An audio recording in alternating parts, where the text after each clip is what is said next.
독감 때문에 죽어. 독감이 폐렴돼 갖고 죽는 거야. 그게 무슨 얘기인지 알겠어요? 그러니까 독감이라는 건 이렇게 투석 치료를 받아야 되고, 병원에 입원해 있는 환자들에게는 매우 위험한 질병이야.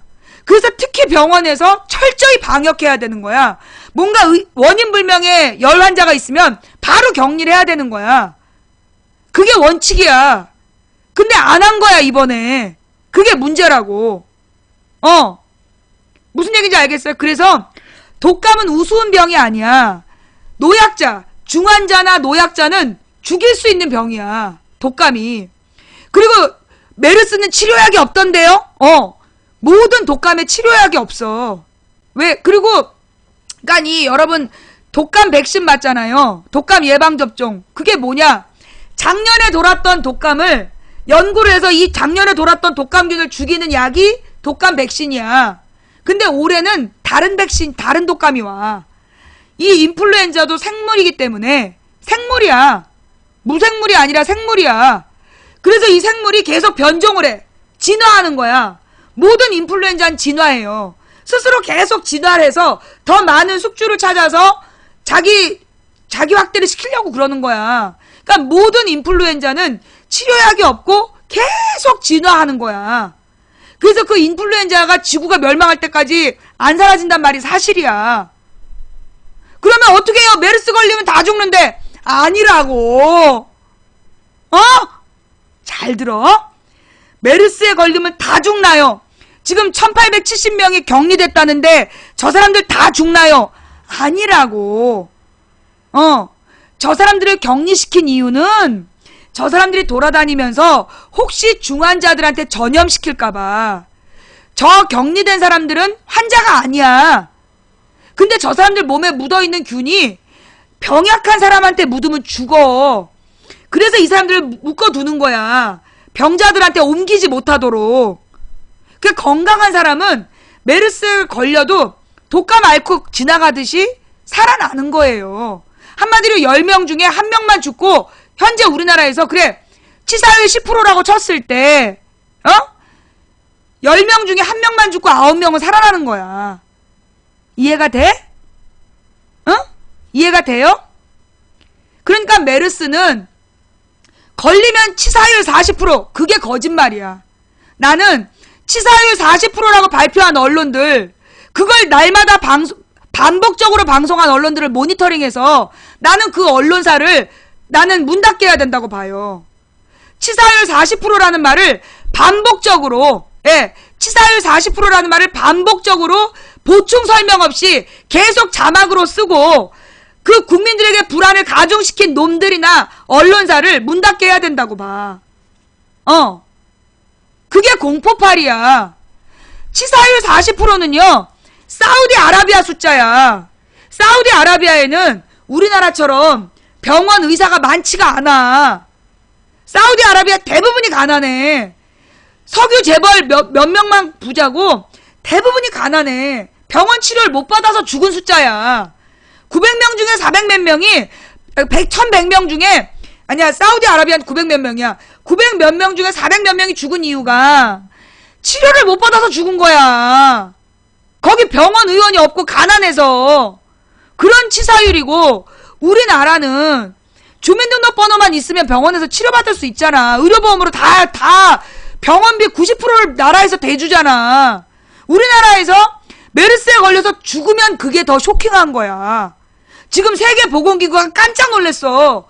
왜 깜짝 놀랐냐면 한국 같은 의료시설에서 의료 시스템인 나라에서 메르스 따위에 죽은 사람이 나와서 지금 전 세계 보건의료기관들이 발칵 뒤집힌 이유가 뭐냐면 메르스가 무서워서가 아니라 메르스 따위에 한국 정도의 의료체계를 가진 나라에서 4명이나 죽었다는 것 때문에 충격 먹은 거야. 이 말이 뭔 말인지 알아들어요? 세계보건기구가 깜짝 놀란 이유는 메르스가 공포스러워서가 아니라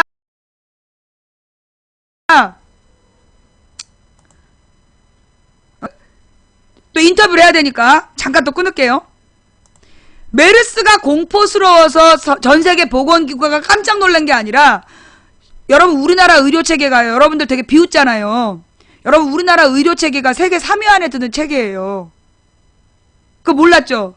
우리나라의 보건의료 체계가 세계 3위야. 세 손가락 안에 들어. 무슨 얘기냐면 유럽은 영국이나 이탈리아나 뭐 프랑스 같은 경우는 병원비를 거의 안 받는 병원이 많아.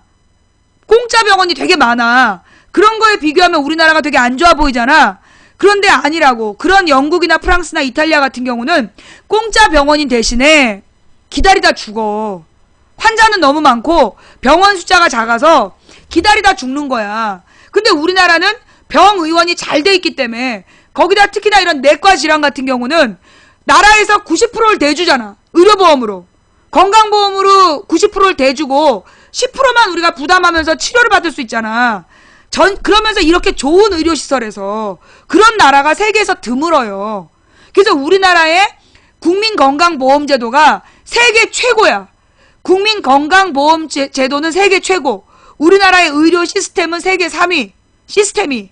그래서 오바마가 우리 할아버지 할머니들이 그토록 존경하는 미국이 김대중이 만든 국민건강보험 체계를 미국에다가 적용시키려고 하다가 안 된 거야. 우리나라가 그런 나라야. 그런 나라에서 메르스 따위로 4명이 죽었기 때문에 세계가 발칵 뒤집어진 거야. 어떻게 한국에서 이런 일이 벌어지냐. 중국 부자, 러시아 부자가 우리나라에 의료 관광을 왔다니까. 우리나라 의료 시스템 잘 돼 있다고. 그 사람들이 영국이나 프랑스, 이탈리아 안 가고 우리나라로 온 이유는 우리나라 의료 시설이 그만큼 잘 돼 있기 때문이에요. 그런데 거기서 4명이 죽은 거야. 왜? 초기에 대한민국 정부가 메르스 메르스 아니라고 우겨갖고 환자와 병원은 메르스 같다고 병원에 국가에다 얘기했는데 정부에서 메르스 아니라고 6일 동안 쌩깐 거야. 그래서 6일 동안 병원에 그 메르스 병균이 싹 퍼진 거야. 그래서 지금 그때 그 병원에 있던 사람들이 접촉한 사람들이 죽어가고 있는 거야. 이게 메르스에 대한 진실이에요. 내가 이렇게 사실은 내가 지금 하고 있는 거는 내가 어이가 없는 이유가 뭐냐. 나 정부 비판하는 방송하는 사람이야. 나는 정부가 왜 제대로 방역 못했냐고만 그거 까야 되는 사람이야. 내 캐릭터는. 그런데 내가 지금 5일 동안 메르스 때문에 염려하지 마라. 메르스 인플루엔자다. 건강한 사람 괜찮다는 얘기를 지금 5일 동안 하고 있어. 내가 대통령이냐? 내가 보건복지부 장관이냐? 내가 이걸 왜 하고 있어야 되냐고, 씨발년 놈들아! 너네 월급 다 가지고 와. 보건복지부 장관이 받는 월급 갖고 오고, 대통령 받는 월급 갖고 와, 씨발. 이거 내가 이걸 왜 하느라고 시간을 낭비하냐고. 정부가 해야 될 일이야, 정부가 해야 될 일. 국민 세금으로 지원받는 언론 새끼들아. 니네가 할 일을 안 하니까 내가 이거 하고 있는 거 아니야. 이 개놈 새끼들아. 나 진짜 돌아버리겠네, 진짜. 엄마 환장하겠어, 진짜. 그러면서 일단 내가 이렇게 메르스에 대해서 국민들을 안심시키느라고 메르스는 인플루엔자다. 너무 걱정하지 마라. 그러면서 내가 안심시키느라고 내가 방송하고 있는 이때 어제 이계덕이라는 인터넷 신문 기자가 압수수색을 당했어요. 이 이계덕이라는 기자가 나한테 내가 일베 1000명 고소하는 변호사, 그 고소한 변호사를 소개시켜줬다는 죄로 그 기자를 압수수색을 했어. 변호사법 위반이라고. 그러면서 지금 그래서 내가 오늘 이계덕 기자하고 인터뷰를 좀 하려고 그래요. 예. 고객이 통화 중이어서 삐 소리 이후 지금 전화 중이네요. 아니 이 이계덕이라는 기자가 하필 이때 통화 중이고 그래. 여러분 너무 긴장됐잖아. 웃기려고. 내가 웃기려고 통화 중일 때 건 거야. 됐지? 다시 한번. 왔다. 여보세요? 왜 이러지? 여보세요? 예, 들려요? 네네, 이계덕 기자님이시죠? 예, 맞아요. 네, 자, 지금 현재 이계덕 기자님이 근무하고 계신 언론사가 어디지요? 신문고 뉴스요. 아, 신문고 뉴스라는 인터넷 언론사에서 활동하고 계시는 기자 이계덕 기자님이시죠? 예, 맞아요. 네, 지금 우리 시청자분들 중에 모르시는 분들이 있어서 질문 드렸고요. 이계덕 기자님, 어저께 압수수색을 당하셨다라는 얘기를 들었는데, 정확히 예, 맞아요. 압수수색을 집행한 기관이 어디입니까? 정확히 집행한 기관이 어디냐면, 대구지검이요. 대구지검에서 이계덕 기자님의 어디를 압수수색했습니까? 자택과 저희 사무실이요. 자택과 사무실. 자, 그러면 어떤 혐의로 압수수색을 했습니까? 변호사법 위반이다. 변호사법 위반으로 압수수색을 했다. 그러니까 지금 이계덕 기자님이 피의자인 거지요? 예, 지금 피의자로 되어 있어요. 그러니까 변호사법을 위반한 피의자이다. 자, 그러면 변호사법 위반을 어떻게 했다는 겁니까? 홍가혜 씨를, 네. 홍가혜 씨에 대해서 변호인을 소개시켜주면서 알선 수수료를 받았다라는 혐의인데, 일단 전 받은 적이 없습니다. 아니, 그러니까 잠깐만요. 그러니까 홍가혜 씨에게 변호사를 소개시켜주면서 알선 소개료를 받았다. 그러니까 소개료를 받아서 알선 수재 혐의로 변호사법 위반이다가 혐의라는 거죠. 예, 자, 맞아요. 그리고 지금 기자님은 단 한 푼도 그 소개비를 받은 적이 없다. 예, 제가 변호사를 소개시켜준 게 홍가혜 씨만 소개해준 건 아니었고요. 그렇죠. 혹시 방송 중인 것 같은데 조금 이따 다시 전화 드리면 안 될까요? 지금 급한 전화가 들어와서. 아, 급한 전화. 예, 그럼 조금 이따가 가능할 때 다시 전화 주세요. 제가 전화를 드릴게요. 예. 네네, 예. 자, 들으셨죠? 한 푼도 안 받았다고. 소개료를 한 푼도 안 받았는데, 예. 이분이랑 나랑 인터뷰한다니까 지금 누가 계속 전화를 하나 봐. 소개료를 한 푼도 안 받았다는데, 이 사람한테 소개료를 받은 혐의를 잡고 압수수색을 한 거야. 조금 이따 이제 좀 더 자세히 들어보기로 하고. 좌우지간. 그러면서 지금 나한테, 근데 이 사람을 압수수색했는데, 압수수색하면서 뭘 했냐, 이 사람 노트북, 그 다음에 이 사람의 집, 그리고 이 사람의 사무실에 갔는데, 그 언론사 있잖아. 이 사람이 소속된 언론사에 다른 사람 컴퓨터까지 다 뒤졌대. 어이없죠. 이 사람의 혐의가 그 변호사법 위반 혐의다. 그럼 이 사람에 대해서만 조사를 해야 될 거 아니야. 그런데 다른 옆에 있는 기자들의 컴퓨터까지 다 뒤졌다는 거야. 그러면서 뒤지면서 노트북에서 검색을 한 거야. 어떤 단어와 관련된 자료를 찾기 위해서. 근데 그 자료 중에 이경선이 있더라는 거야. 내 이름을 검색하더래. 왜? 왜? 내가 무슨 변호사를 소개해줬다고 소개비를 줬어. 내가 불법으로 변호사를 선임했어. 변호사가 나한테 뭘 잘못했어? 응. 여보세요? 예, 아까 좀 통화가 좀 어려운 상황이어가지고. 근데 네. 지금은 가능합니까? 예, 가능합니다. 예. 안정적인 통화가 가능하다면. 자, 그래서. 네, 여기 좀 지하라 좀 끊길 수는 있는데, 아무튼 그래도 가능합니다. 네. 그래요. 자, 그러니까, 일단 한 푼도 소개료를 받은 적이 없는데, 알선 수재 혐의로 지금 압수수색을 당했잖아요. 어떻게 그런 일이 가능했습니까? 한마디로, 피의자로 이계덕 기자를 지목한 사람들이 누구죠? 그건 알 수가 없죠. 그러니까 일단은, 검찰에서 지금 인지수사라고는 주장을 해요. 그러니까 인지수사로 되어 있어요. 사건 번호를 확인해 보니까. 그러니까 자체로 내사에 착수한 건데. 인지수사가 뭡니까? 그러니까 검찰이 스스로 수사를 시작한 걸 인지수사라고 해요. 누구한테 고소나 고발을 받지 않고 스스로 수사를 하기 시작한 걸 인지수사라고 한다.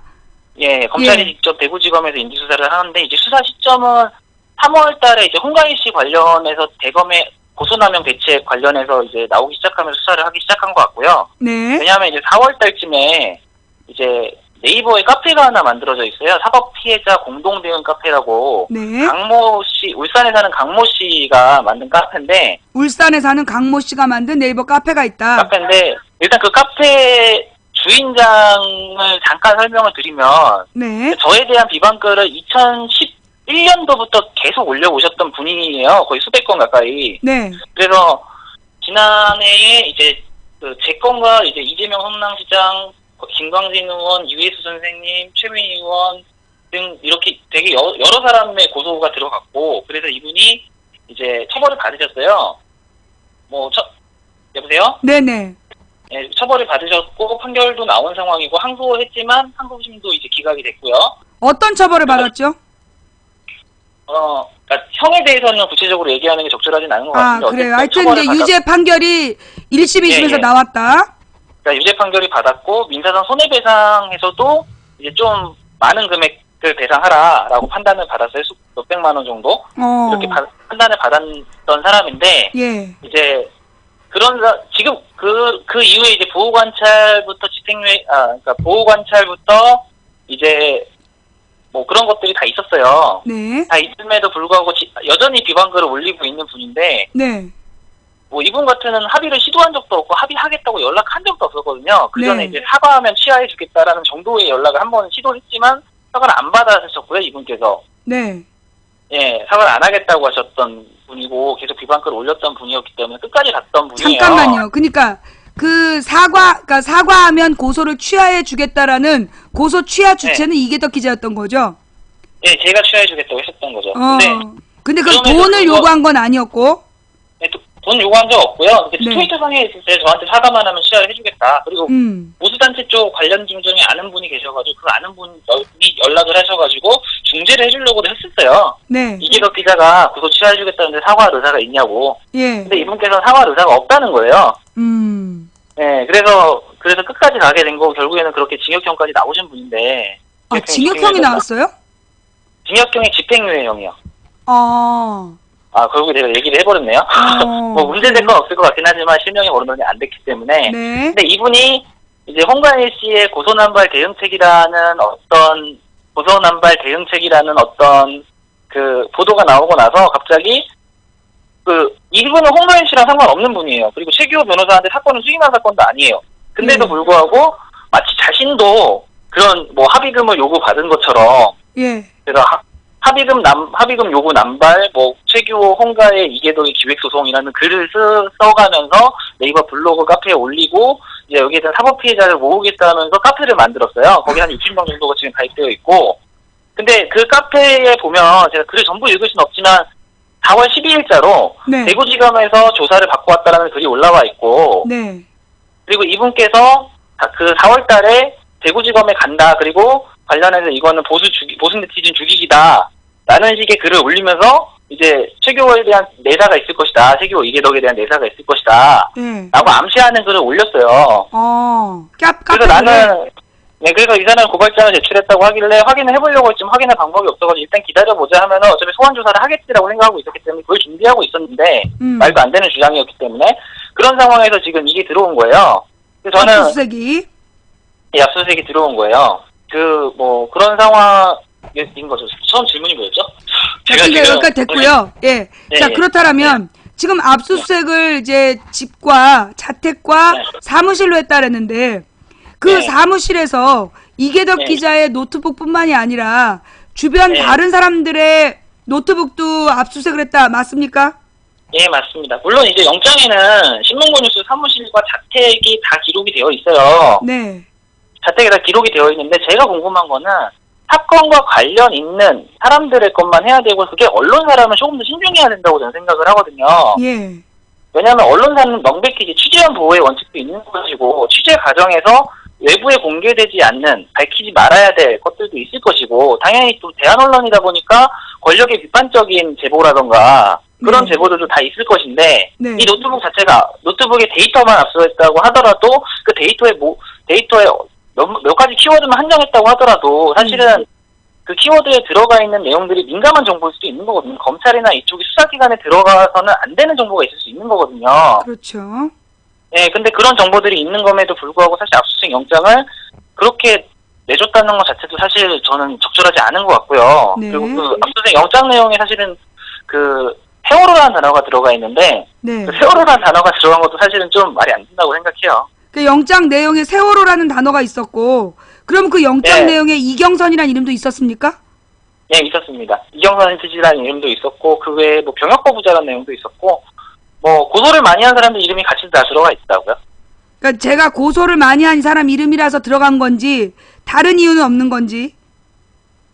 뭐 그러니까 일단은 이제 그 망치 부인 분께도 제가 변호사가 이런 분이 있다 전화번호 알려준 적이 있었기 때문에 네. 아마 믿을 수도 있긴 한데, 네. 그러니까 뭐 기억하실 거예요. 그러니까 그러니까 관련해서 악플 피해나 이런 게 있을 때 뭐 사실은 제가 먼저 연락한 거는 아니고 대부분이 먼저 연락이 와서, 그렇죠. 그러니까 연락이 왔거나 아니면은 이제 취재하던 중간에 알게 돼서 그분들이 자신들 피해 사례를 저한테 얘기를 했을 때 어디 도움받을 방법이 없을까라고 물어봤을 때 네. 제가 그 변호사분의 번호를 알려준 정도밖에 없는 것 같거든요, 제 기억으로는. 그렇죠. 나한테도 네, 그랬으니까. 그러니까 이런 변호사가 있다. 그래서 이런 변호사한테 가봐라. 뭐 그리고 사실은 최 변호사만 소개시켜준 것도 아니고 최 변호사 말고 다른 변호사가 있으면 다른 변호사들도 소개시켜준 적이 있었던 것 같아요. 뭐 민변 변호사들도 있었는데 이게 뭐 아시다시피 민변에서는 이때 모욕죄 사건은 잘 안 맡으려고 하니까 모욕죄는 폐지 입장이라서 잘 안 맡으려고 하고, 그리고 이제 뭐 일반적인 변호사들은 또 이제 일베가 부담스러워서 안 맡겠다는 사람도 계셨고, 네. 뭐 어떤 변호사들 같은 경우에는 이제 착수금을 또 많이 요구하고 한 200만 원을 달라 이렇게 요구를 하기 때문에 뭐 결과적으로는 나중에서는 거의 대부분이 최 변호사한테 이제 가게 된 건데, 네. 사건 수임료를 안 받으니까 뭐 그렇게 됐는데 이제 뭐 내용이 이제 제가 변호사를 소개시켜줬다고 하니까 저를 이제 법조 브로커로 보지 않았나, 검찰이. 그런 식으로 이제 생각한 것 같아요. 네. 그래서 지금 현재까지는 뭐 그 혐의를 입증할 만한 증거 자료가 나온 건 없는 거죠? 그럼 모르죠. 검찰이 뭘 갖고 있는지 제가 모르니까.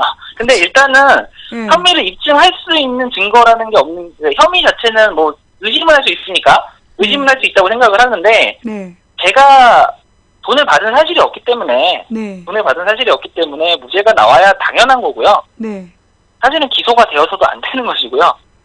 네, 그렇게 생각을 해요. 사실 오해가 좀 있을 거라고 생각을 하고, 검찰청 가서 뭐 사실 대구까지 내려가면 손해가 막심하고 사실은 압수수색으로 피해가 막심하긴 하지만 검찰청 가서 제가 소명하면 뭐 무사히 풀려나지 풀려난다는 표현이 좀 그렇긴 한데 어쨌든 무사히 해결되지 않을까라는 기대감이 있는데, 네. 사실 우려가 되는 거는 약간 정치적인 판단을 할 수 있다는 생각도 들어서, 네.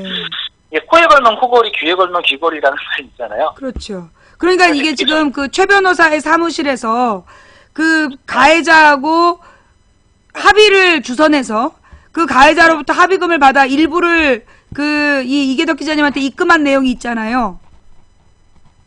표현이 좀 그런데 그런 네. 표현이 아니고, 네. 그러니까 지금 알선 수재로 저쪽에서 보는 거는 단순히 돈을 대가를 받은 것뿐만 아니라 네. 합의금으로 들어온 게 홍가혜 씨나 다른 사람들의 사건을 수임해주고 다른 사람의 합의금을 나눠 갖기로 한 거 아니냐라는 지금 지적도 있거든요. 그러니까 다른 사람, 그러니까 문제는 제 말은 뭐냐면, 그러니까 네. 이계덕 기자가 최 변호사한테 받은 돈은 이계덕 기자가 고소한 사람, 그 사람으로부터 정당하게 받은, 합법적 절차를 통해 받은 합의금인데, 그걸 혹시 대구지검에서 이게 알선 수재 혐의 아니냐, 이런 식으로. 그렇게 본 것 같다는 생각이 들어요. 왜냐면 기소 추적은 했을 것 같고요. 몰고 갈 가능성이 있지 않나요? 왜냐면 법원에서 영장을 발부를 할 때 그렇게 요건이 엄격해서 그렇게 막 발부하지는 않을 거다라는 믿음이 있기 때문에 아마 계좌를 압류했을 때 최 변호사랑 저랑 금전거래가 있기 때문에 이제 그걸 의심을 했을 것 같다는 생각은 들어요. 네. 왜냐면은 뭐 일단 금전거래가 이제 개연성이 있다고 봤을 수는 있는데 일단은 그렇다고 하더라도 사실은 계좌 압류면 충분하지 뭐 압수수색까지 하는 건 좀 너무한 거 아니냐라고 저는 지적을 하고 싶고, 그리고 하나 말씀을 드리면 말씀하신 대로 제가 고소한 사건에 대해서 변호사 사무실에서 합의한 사안에 대해서 거기에 대해서 이제 수임 계약에 따라서 저한테 입금된 거 외에는 들어온 게 없어요. 네, 그거는 정당한 거고요. 그러니까 그 합의에 대해서 먼저 설명을 드리자면, 여보세요? 네. 합의에서 먼저 설명을 드리자면, 자, 수만 건의 피해를 당했어요. 그 중에 일부를 고소했다고 하더라도 사실은 인터넷상에서 비방권은 사실 고소인이 여러 명일 수밖에 없거든요. 여러 명이 한 명을 공격하는 게 3번이니까. 네. 그래서 여러 명을 고소할 수밖에 없고, 당연히. 그리고 여러 명을 고소하는 사람들 중에서 고소하기 위해서는 그 여러 명을 고소하기 위해서 경찰서를 몇 번을 들락거려야 돼요. 그렇죠. 경찰 몇 번이 아니라 몇십 번을 들락거려야 돼요. 내가 경찰에 그리고 계속 아침마다 가서 저기 고소인 조사받은 사람 아니야? 그러니까요. 거의 일주일에, 저 같은 경우 일주일에 한 3-4번을 경찰서로 가면서 거의 생활이 안 되는 정도? 네. 그리고 그 과정에서는 피의자들이 막 회사에 전화하고, 집에다 그러니까 당사자가 전화를 안 받으니까, 회사에 전화하고, 집에다 전화하고, 메일로 보내고, 메일로 안 되니까 트위터로 보내고, 저한테 제 친구의 지인의 뭐 친척들까지 동원해가지고 고소했냐, 연락해가지고, 이렇게 압력도 굉장히 많이 들어왔어요. 그러니까 합의를 강요하는 거죠. 그러니까 그렇기 때문에 그러니까 처음엔 제가 고소를 하다가 제가 그냥 변호사를 선임해버린 거고, 제 스스로 그런 연락을 받기 싫어가지고 선임을 했던 것이었고, 네. 어쨌든 자, 그러니까 뭐 길게 설명하지 마시고요, 기자님. 네. 네. 합의한 거는 그 네. 기자님이나 변호사님이 가해자에게, 피고소인에게 합의를 요청해서 합의한 게 아니라 저쪽 네. 피고소인 측에서 합의를 요청할 때만 합의해 주신 거죠? 예, 그렇죠. 그게 100%죠? 100%죠. 그럼에도 불구하고 지금 그 알선 수재 혐의 위반이라는, 뭐 알선 수재 혐의라는 둥, 변호사법 네. 위반이라는 둥, 그러면서 지금 언론 플레이를 하고 있다는 거네요? 언론은 아직 보도는 안 나갔어요. 언론 보도는 아직 안 나왔고. 보도는 근데 안 이미 나가지고 우려가 그동안에 사실은- 이재덕 기자하고 홍가혜 씨 문제를, 그리고 제 이름까지 섞어가지고 마치 우리가 기획고소를 합의금 때문에 한 것처럼 그런 네. 식으로 이미 보도가 나온 적이 있잖아요. 그 동아일보에서 잘못한 건지 아니면은 검찰에서 동아일보 쪽에 흘린 건지 아직 밝혀진 건 없기 때문에 네. 밝혀진 건 없기 때문에 거기에 단정은 할 수 없지만 의심은 할 수 있죠. 그래요. 알겠습니다. 일단 뭐 진행되는 상황 보고, 그리고 네. 이제 저에 대해서도 지금 검찰에서 뭐 단순 검색으로 뭐 나를 소개해주고 뭐 최 변호사한테 돈을 받은 게 있는지를 검사한 수준이었는지, 아니면 나에 대해서 어떤 자료를 검색해갔는지는 지금 알 수 없는 거죠. 아니, 노트북에서 그 이름이 들어가 있는 거는 일단 다 가져가는 거거든요. 그래서요. 그 키워드가 들어간 건 다 가져가는 거예요. 그러니까 세월호라는 키워드가 있으면 만약 세월호 건이 한 1000건이 나온다고 1000건을 다 가져간다는 거예요. 그러면 근데 그 안에 이정선이라는 뭐가 이름으로 어떤 자료가 있는지 모르겠지만 그 내용을 다 가져간 거네요? 근데 이경선이라는 이름으로 나온 건 한 건도 없는 걸로 알고 있어요. 아. 그러니까 왜냐면은 나중에 압수수색 하고는 이 사람들이 목록을 제시를 하도록 되어 있거든요. 키워드에는 들어가지만 컴퓨터에 그 내용이 안 들어가 있었기 때문에. 그러니까 제가 사실은 망치 부인의 이름이 이경선이라는 거를 그 이경선이라는 거를 잘 모르다가 보도 보고 알았기 때문에. 네. 그 구체적으로 이경선이라는 이름으로 작성된 게 별로 없어서. 네, 알았습니다. 예. 뭐 이 정도면 다행인 것 같고요. 하여튼 네. 진행되는 상황에서 뭔가 이렇게 좀, 그리고 대구지검에서 와서 일단 뭐 압수수색을 한 다음에 뭐 네. 특별한 요구를 하면서 길을 막고 막 오토바이를 못 타게 하고 그런 얘기는 뭐예요? 그러니까 휴대폰을 내놓을 때까지 안 가겠다. 그래서요. 말이 안 되는 거죠. 왜냐면, 휴대폰이 압수수색 영장이 들어가 있긴 했어요. 근데 제가 휴대폰을 그때 갖고 있지 않던 상황이었거든요. 갖고 있지 않던 상황이었으면, 그 사람들이 수색할 수 있는 건 신문고 뉴스 사무실과, 신문고 뉴스 사무실과, 그리고 그 자택이에요. 네. 그 외 바깥에 있는 거는 이 사람이 수색할 권한이 없는 거예요. 그렇죠. 영장의 집행 범위가 정해져 있으니까 법으로. 네, 제가 만약에 그 사무실 내에 휴대폰을 갖고 있다면 이 사람들이 가져갈 수도 있겠죠. 근데 휴대폰을 갖고 있지 않은 상황이라면 이 사람들은 저한테 동의를 받지 않고서는 제 휴대폰을 받을 방법이 없는 거예요. 압수수색 기간이 있기 때문에 그 안에 자기들 다 해결을 해야 되는 거죠. 그래서 이 사람들이 신문고 뉴스 사무실과 그리고 신문고 뉴스 사무실과 그리고 저희 자택을 압수수색을 다 했어요. 다 끝났고 수색 결과에 대해서 사인까지 다 해준 상황이거든요. 수색 부분에 대해서 사인까지 해줬는데 이 사람들이 그러면 가야 되잖아요. 수색이 끝났으니까. 근데 휴대폰을 숨겨놓고 안 주고 있다라고 하면서 자기들은 계속 기다리겠다는 거예요. 저희가 2시에 그때 원래는 오전 일정도 해주신 오전 일정 압수수색 때문에 파토가 났고 그럼 2시에 일정이라도 저희 기자회견 가야 되는 상황이잖아요. 기자들이 취재를 하러 가야 되는데 취재를 방해하는 거죠. 사실은 업무방해라는 거죠. 계속 있겠다는 거는 검찰 수사관이. 그러니까 수사관이 있는 상태에서 언론 일을 어떻게 해요? 상식적으로. 그런 상황이었고 그래서 그러면 그 내가 있어서 지금 여기 계속 남아있는 거라면 나는 그냥 나가겠다 하면서 나와버렸어요. 나왔더니 따라오더라고요. 가지 말라면서. 그래서 제가 오토바이가 골목에 세워놨는데 골목에 딱 해가지고 오토바이를 타니까 대구지검 검찰 수사관들 3명이 길을 막더니 그 휴대폰을 내놓든지 아니면 나를 치고 가든지 해라. 라고 했는데 거의 골목이 어느 정도 폭이냐면 그냥 사람 한 2명 정도 지나가는 골목, 좁은 골목 있죠? 네. 네, 그런 골목이기 때문에 오토바이 한 대가 그냥 겨우 지나가는 골목이에요. 근데 거기를 이제 그 직원들이 막고 치고 지나가라면서 위협을 가했고, 그래서 이계덕 기자님이 경찰에게 도움을 요청했다. 경찰에게 도움을 요청했고, 그러니까 오토바이 내려가지고 제가 그 사람들 그냥 지나쳐가지고 나왔고요. 나온 상태에서 바로 그 112 청파파출소에 용산경찰서에 신고를 해서 이제 경찰을 불러가지고 지금 경찰에 불러가지고 이거 해결해달라 했더니 이미 사라진 상황이었어요. 나중에 검사한테 물어보니까 검사실에서 철수하라고 해서 철수했다고 하더라고요. 아, 경찰에게 도움을 요청하니까 그 검사들이 사라진 상태였다. 오케이, 네, 알겠습니다. 근데 그게 불법이라고요? 철수하긴 불법이죠. 왜냐면 오토바이 자체는 영장의 대상이 아니었고요. 제가 오토바이 타고 왔다고 알리지 않았으면 그 사람 오토바이 있는지도 몰랐었을 것이고요. 네. 그리고 그 회사나 사무실 바깥의 공간은 이 사람도 수색할 권한이 없는 거거든요. 그리고 체포영장이 있었던 게 아니기 때문에 체포영장이 없는 상태에서는 이 사람이 어떤 신체적으로 움직이지 못하게 하거나 위압을 가할 수 없다? 네, 없는 거예요. 오케이. 근데 이거는 알겠습니다. 어떻게 보면 감금이죠. 이렇게 시간이 길지는 않았지만 한 2분 정도였긴 하지만 그 2분 동안 사람은 위협을 받을 수밖에 없는 거 아닌가요? 그렇죠. 당연히 두렵죠. 일하는 것도 방해가 되고. 그래서 이 부분에 대해서는 제가 검찰청에다 얘기를 해고 검찰청에서 뭐 이제 구두 사과는 받았어요. 구두 사과. 구두 사과를 받았다. 오케이. 그냥 그러니까 검사관님들 입장에는 거기 압수수색 영장에 휴대폰이 들어 있으니까 이게 안 가져가면 안 되는 상황이기 때문에 그분들 입장에서는 그런 게 충분히 그럴 수도 있다. 그래서 제가 철수하라고 했다라고 검사님께서 얘기를 하시더라고요. 예, 그래서 알겠습니다. 뭐 좋게 얘기하긴 했지만 그럼에도 불구하고 그거는 명백하게 있어서는 안 되는 인권침해죠. 그렇죠. 알겠습니다. 그러면 또 진행되는 상황에 대해서 또 뭐 특별한 상황이 있으면 좀 알려주시기 바랍니다. 예. 네, 고맙습니다. 수고하세요. 예.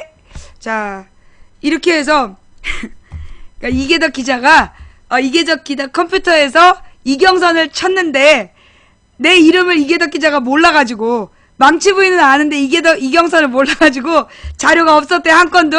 자, 일단은 이제 우리가 걱정을 한풀 넘어가면서 자, 혹시 또 우리가 모르는 어떤 곳에서 망치 부인에 대해서 또 그러는지 조사를 해봐야 되겠죠.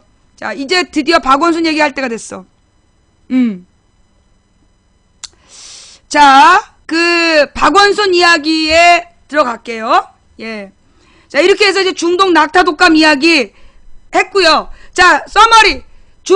자, 지금 우리 메르스는 다른 이름으로 뭐다? 메르스 이퀄 중동 낙타 독감이다. 그 중동 낙타 독감인데 전 세계에서 경악하는 이유는 낙타 독감이 위험해서가 아니라 낙타 독감 따위에 우리 한국의 의료 체계가 4명이나 사망자가 발생한 것 때문에 세계가 경악하고 있다. 관련 기사 좀 올려주시고요. 자, 그런데 이제 근데 이제 이 요원들이 이제 내가 그랬잖아. 어저께 소설을 2편을 발표했어, 내가. 소설 2란. 소설 2란은 이 우리나라를 움직이는 어둠의 손이, 보이지 않는 손이 계획을 세우기를 이대로 그 메르스 독감에 대한 공포를 계속 확산시켜 놓고 황교안 총리에 대해서 그 검증을 묻어버린 다음에 황교안 총리를 만들어서 공안 통치로 그 메르스 계엄령을 선포하는 거 아니냐라는 소설 한 편. 아니면 갑자기 더 이상 박근혜의 무능, 이번에 박근혜 정부의 무능이 만천하에 드러났기 때문에, 세계적으로 드러났기 때문에 더 이상은 박근혜로 안 된다. 그러니까 이 새누리당에서 그 소위 친이계가 박근혜를 탄핵하는데 동의를 해서, 그래서 야당과 친이계가 함께 박근혜를 탄핵하고 그 다음에 그 갑자기 대선 전국으로 갈 경우를 대비해서, 그래서 안철수가 대선 캠프를 꾸리고 그 중앙일보 홍석현이 갑자기 경희대에서 강연하고 그 강연 내용을 막 자기네 지면에 실은 다음에 대권 플랜이라고 글을 쓰는 거 아니냐라는 소설, 2가지 소설을 내가 이제 발표했단 말이야. 그리고 난 다음에 어젯밤 요원들의 동향을 파악했어요. 그랬더니 첫 번째는 뭐였냐? 야당 워크샵에서 신발 던지기 하고 놀았다. 지금 이렇게 시국이 힘든데 가나안 농군학교에서 워크샵을 하면서 막걸리를 반입하려다가 실패를 하고 신발 던지기를 하면서 놀았다라고 문재인과 야당을 까는 글. 문재인과 야당을 까는 글이 한 축이었고, 두 번째가 뭐였냐면 어젯밤 11시에 박원순 시장이 어젯밤 11시 반인가? 특별 담화를 발표하고 그 정부가 보건복지부에서 제대로 된 정보 공개를 안 했다. 그래서 지금 서울 시민이 그 불특정 다수 수천 명이 위험에 노출됐다. 앞으로는 그 서울시에서 주도적으로 이 문제를 해결하겠다. 그러니까 개입하겠다. 그런 발표를 했단 말이야. 그러자 사람들이 저거는 대통령이 해야 되는 일인데 박원순이 한다. 그러면서 박원순을 막 띄운 거야. 박원순 시장을. 그러자 갑자기 요원들이 박원순 시장이 거짓말했다. 박원순 시장이 거짓말했다. 그러면서 밤새도록 작업을 한 거야. 그죠? 지금까지도 박원순 시장이 거짓말했다라고 주장하고 있는 거죠? 그죠? 예. 그래서 찾아봤죠. 예. 그래서 찾아봤습니다. 일단 박원순 시장의 발언 내용이 들어있는 영상 자료 있습니까? 예. 박원순 시장의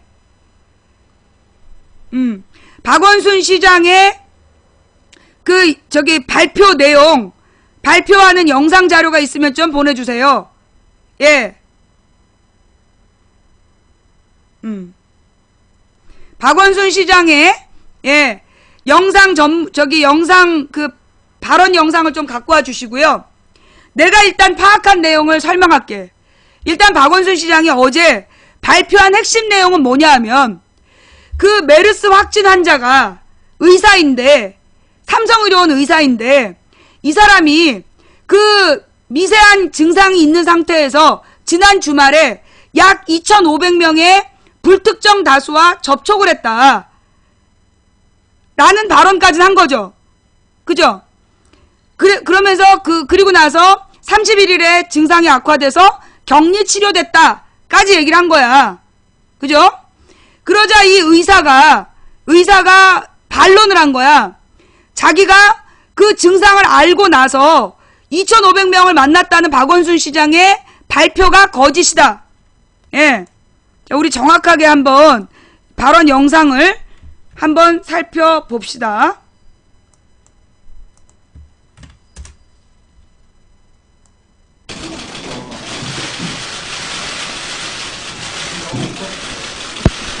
네, 우선 이렇게 밤늦은 시간에 우리 기자 여러분들 불러내서 송구한 생각입니다. 그러나 저는 지금 매우 절박한 심정으로 이 자리에 섰습니다. 서울시 소재에서 확인된 메르스 환자 관련한 사안이 워낙 중요하고 심각한 문제라고 판단해서 서울시는 금일 저녁 긴급대책회의를 열었습니다. 그 결과를 말씀드리겠습니다. 6월 1일 서울시 소재 35번 환자가 메르스 확진 판정을 받았습니다. 35번 환자의 경우에는 메르스 지역사회 확산과 직결되어 있는 서울시는 4차 감염의 확률이 낮다고 하더라도 모든 가능성을 열어두고 시민의 생명과 안전을 지키는 길이 최우선 과제라고 생각합니다. 35번 환자는 14번 환자와 접촉한 의사로서 5월 29일부터 경미한 증상이 시작되었고 5월 30일 증상이 심화되기 시작했습니다. 그럼에도 불구하고 35번 환자는 5월 30일 1,565명이 참석한 개포동 재건축조합 행사에 참석했고 이에 동행사에 참석한 대규모의 인원이 메르스 감염 위험에 노출되게 되었습니다.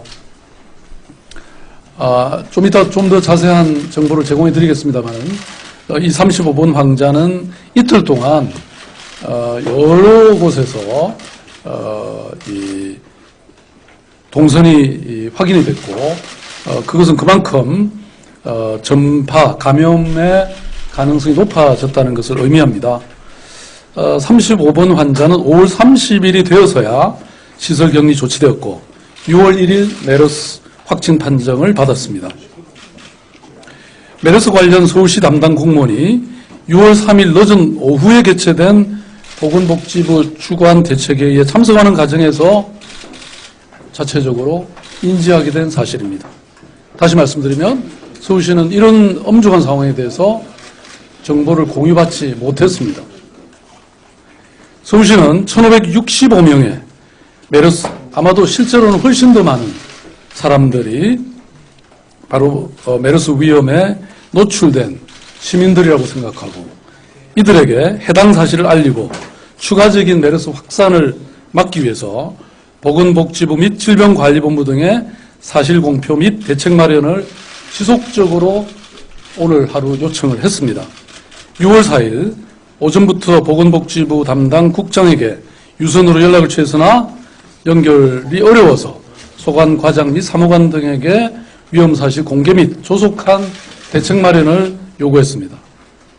그러나 보건복지부와 질병관리본부는 35분 환자에 대한 정확한 정보도 갖고 있지 않았고 이후 동선은 물론 1565명의 재건축 조합 행사 참석자들 명단도 확보하고 있지 않았습니다. 아울러 보건복지부에서는 1565명의 재건축 조합 행사 참석자들에게 수동 감시를 하겠다는 의견을 저희들에게 보내왔습니다. 서울시는 수동 감시 수준의 미온적인 조치로는 시민 안전을 지킬 수 없다고 판단했으며 참석자 명단을 해당 조합으로부터 입수하였습니다. 서울시는 메르스 위험에 노출된 재건축 조합 명단을 입수하였고 즉시 보건복지부와 질병관리본부에도 제출을 했습니다. 해당 자료에 대한 적극적인 공개와 대책을 다시 한번 요구했습니다. 이후 금일 저녁 대책회의를 거치면서 서울시는 이제 서울시가 직접 나서야 한다는 인식에 이르렀습니다.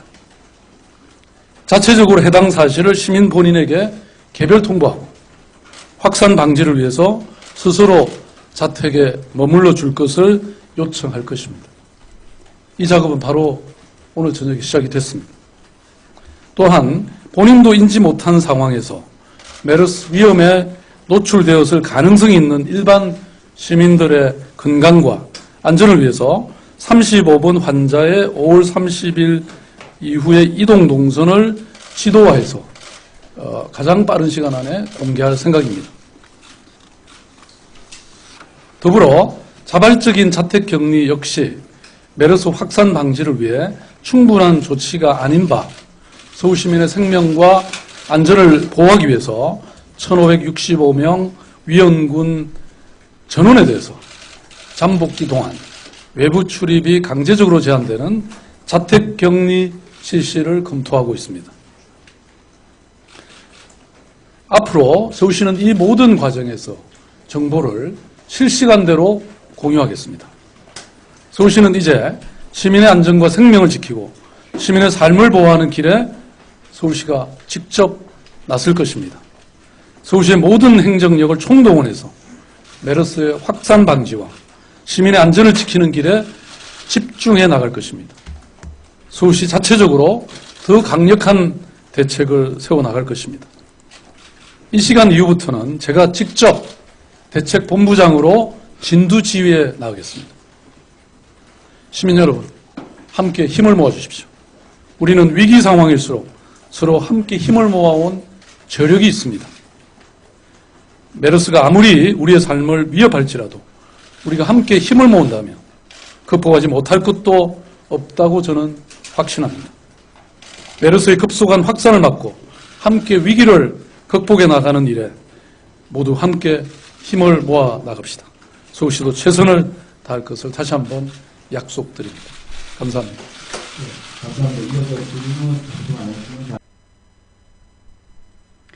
자, 이 내용이 박원순 시장의 인터뷰 내용이었어요. 그런데 이 내용 이후에 그 35번 의사가 언론과 인터뷰를 하면서 박원순 시장에 대해서 비난을 하기 시작했습니다. 그죠? 네. 자, 그 비난한 내용 인터뷰 있습니까? 예. 박원순 시장에 대해서 그 35번 환자가 그 박원순 시장이 거짓말을 했다라고 발언하면서 그 인터뷰한 내용, 그 내용을 좀 갖고 와 보세요. 예. 일단 제가 오늘 아침에 파악한 내용은 그 의사의 주장은 그거예요. 자기는 그 의사와의 자, 프레시안 인터뷰죠. 예, 한번.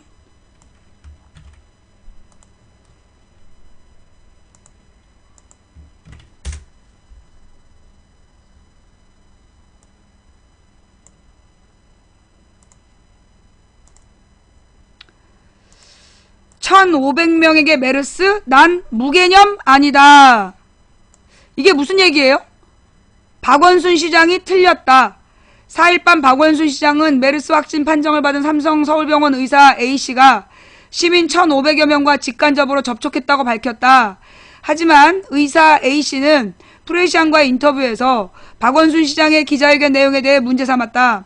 자신은 보건복지부나 삼성 서울병원으로부터 격리 조치를 당한 적도 없을 뿐만 아니라 31일 메르스 증상이 나타나고 나서부터는 엄격한 자가 격리로 의사로서의 양심을 지켰다는 것. 프레시아는 박원순 시장의 기자회견이 끝나자마자 서울대학교 병원의 국가지정격리병동에서 치료를 받고 있던 A씨와 전화 인터뷰를 시도했다. A씨는 투병 중임에도 불구하고 약 30분에 걸쳐 자신의 행적을 비롯한 여러 질문에 답했다. 전화기 너머로 간간히 기침소리가 들려왔지만 그의 주장은 단호했다. 박원순 시장에게 분명하게 책임을 묻겠습니다. 프레시아는 박원순 시장과 서울시 기자회견의 사실관계를 균형있게 판단할 수 있도록 A씨의 인터뷰 전문을 싣는다. 이 인터뷰는 메르스가 실제로 병원에서 환자나 의료진에게 2차, 3차 감염을 일으켰을 때 어떤 일이 일어날 수 있는지를 보여주는 한 본보기로 읽을 수 있다. 방금 박원순 시장이 A씨가 시민 1,000여 명 이상과 접촉한 사실을 밝히고 그 위험성에 대해 큰 우려를 표명했습니다. 사실입니까? 거짓말입니다. 생각해보세요. 서울시에서 발표한 저의 행적이 누구 입에서 나왔겠습니까? 모두 다 제가 질병관리본부에 3시간 동안 인터뷰를 하면서 말했던 것입니다. 코끼리를 직접 본 제 말이 맞겠습니까? 아니면 코끼리를 전해 듣고 묘사하는 서울시 말이 맞겠습니까? 사실 31일 전까지는 제가 메르스 환자가 될 수 있다는 생각도 해본 적이 없습니다. 27일 14번 환자와 응급실에서 접촉한 것은 적은 있잖아요. 그 건부터 정리하죠. 우선 14번 환자는 제가 진료한 환자가 아닙니다. 그날 혈관의 일부가 막히는 색전증으로 수술이 급하게 필요한 환자가 응급실에 있었어요. 그 환자의 초음파를 보기 위해서 응급실에 약 40분 정도 머무른 적이 있습니다. 도대체 그 14번 환자가 누구인지 또 어디에 있었는지 지금도 모르겠어요. 그럼 메르스 환자가 삼성 서울병원 응급실에 내원한 사실을 인지한 건 언제인 건가요? 정확히 기억이 나지 않습니다. 사실 관심이 별로 없었어요. 내가 메르스와 엮이리라고는 생각도 못했으니까요. 다만 응급실을 방문한 환자가 메르스 확진 판단을 받아서 응급실을 잠시 소독하느라 폐쇄한다는 얘기를 듣고 와 정말 무섭다 하고 생각한 적은 있습니다. 프레시안 확인 결과 삼성 서울병원이 응급실 소독을 한 날짜는 29일이다. 그런데 서울시는 경미한 증상이 29일부터 나타나 30일 증상이 심화되었다고 얘기하고 있습니다. 100% 틀린 얘기입니다. 질병관리본부와 인터뷰를 할 때도 분명히 말했어요. 중학교 때부터 알레르기성 비염이 심했다. 특히 과로하면 기침이 심해져요. 31일 이전에는 제가 평소 고통을 받던 알레르기성 비염과 다르다고 생각할 만한 증상은 전혀 없었어요. 그래서 29일도 정상적으로 병원 근무를 했어요. 그럼 30일 행적도 한번 설명해 주시죠. 이날 오전에는 병원 대강당의 심포지엄에 참석하고 저녁에는 양재동에서 30분간 1565명이 참석한 재건축 조합 총회에 참석했다면서요? 30일 오전에 심포지엄에 참석한 것은 맞습니다. 하지만 사람 없는 구석에 앉아있다 조용히 나왔습니다. 그날따라 공부를 하기가 싫더군요. 저녁에 재건축 조합 총회에 참석한 것도 맞습니다. 이동은 다 자가용으로 했고요. 모두 사전에 계획된 일이었어요. 당연하죠.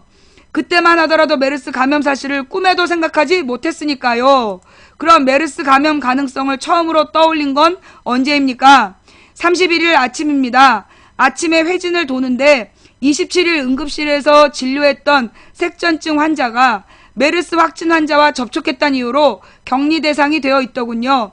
그때 했습니다. 처음으로 내가 메르스에 감염될 수도 있겠구나 하는 생각이 떠올랐죠. 그래서 그날 회진할 때도 마스크를 착용했어요.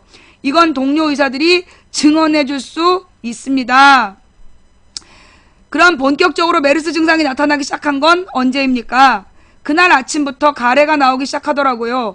그래서 9시에서 10시 사이에 예정된 심포지엄도 신청만 해놓고 가지 않았어요. 서울시는 심포지엄에 참석했다고 발표했죠. 아닙니다. 안 갔어요. 그리고 곧바로 자가용으로 집으로 퇴근했습니다. 그리고 2시간쯤 지났는데 몸이 좋아지기는커녕 열도 나는 거예요. 그래서 어떻게 했습니까?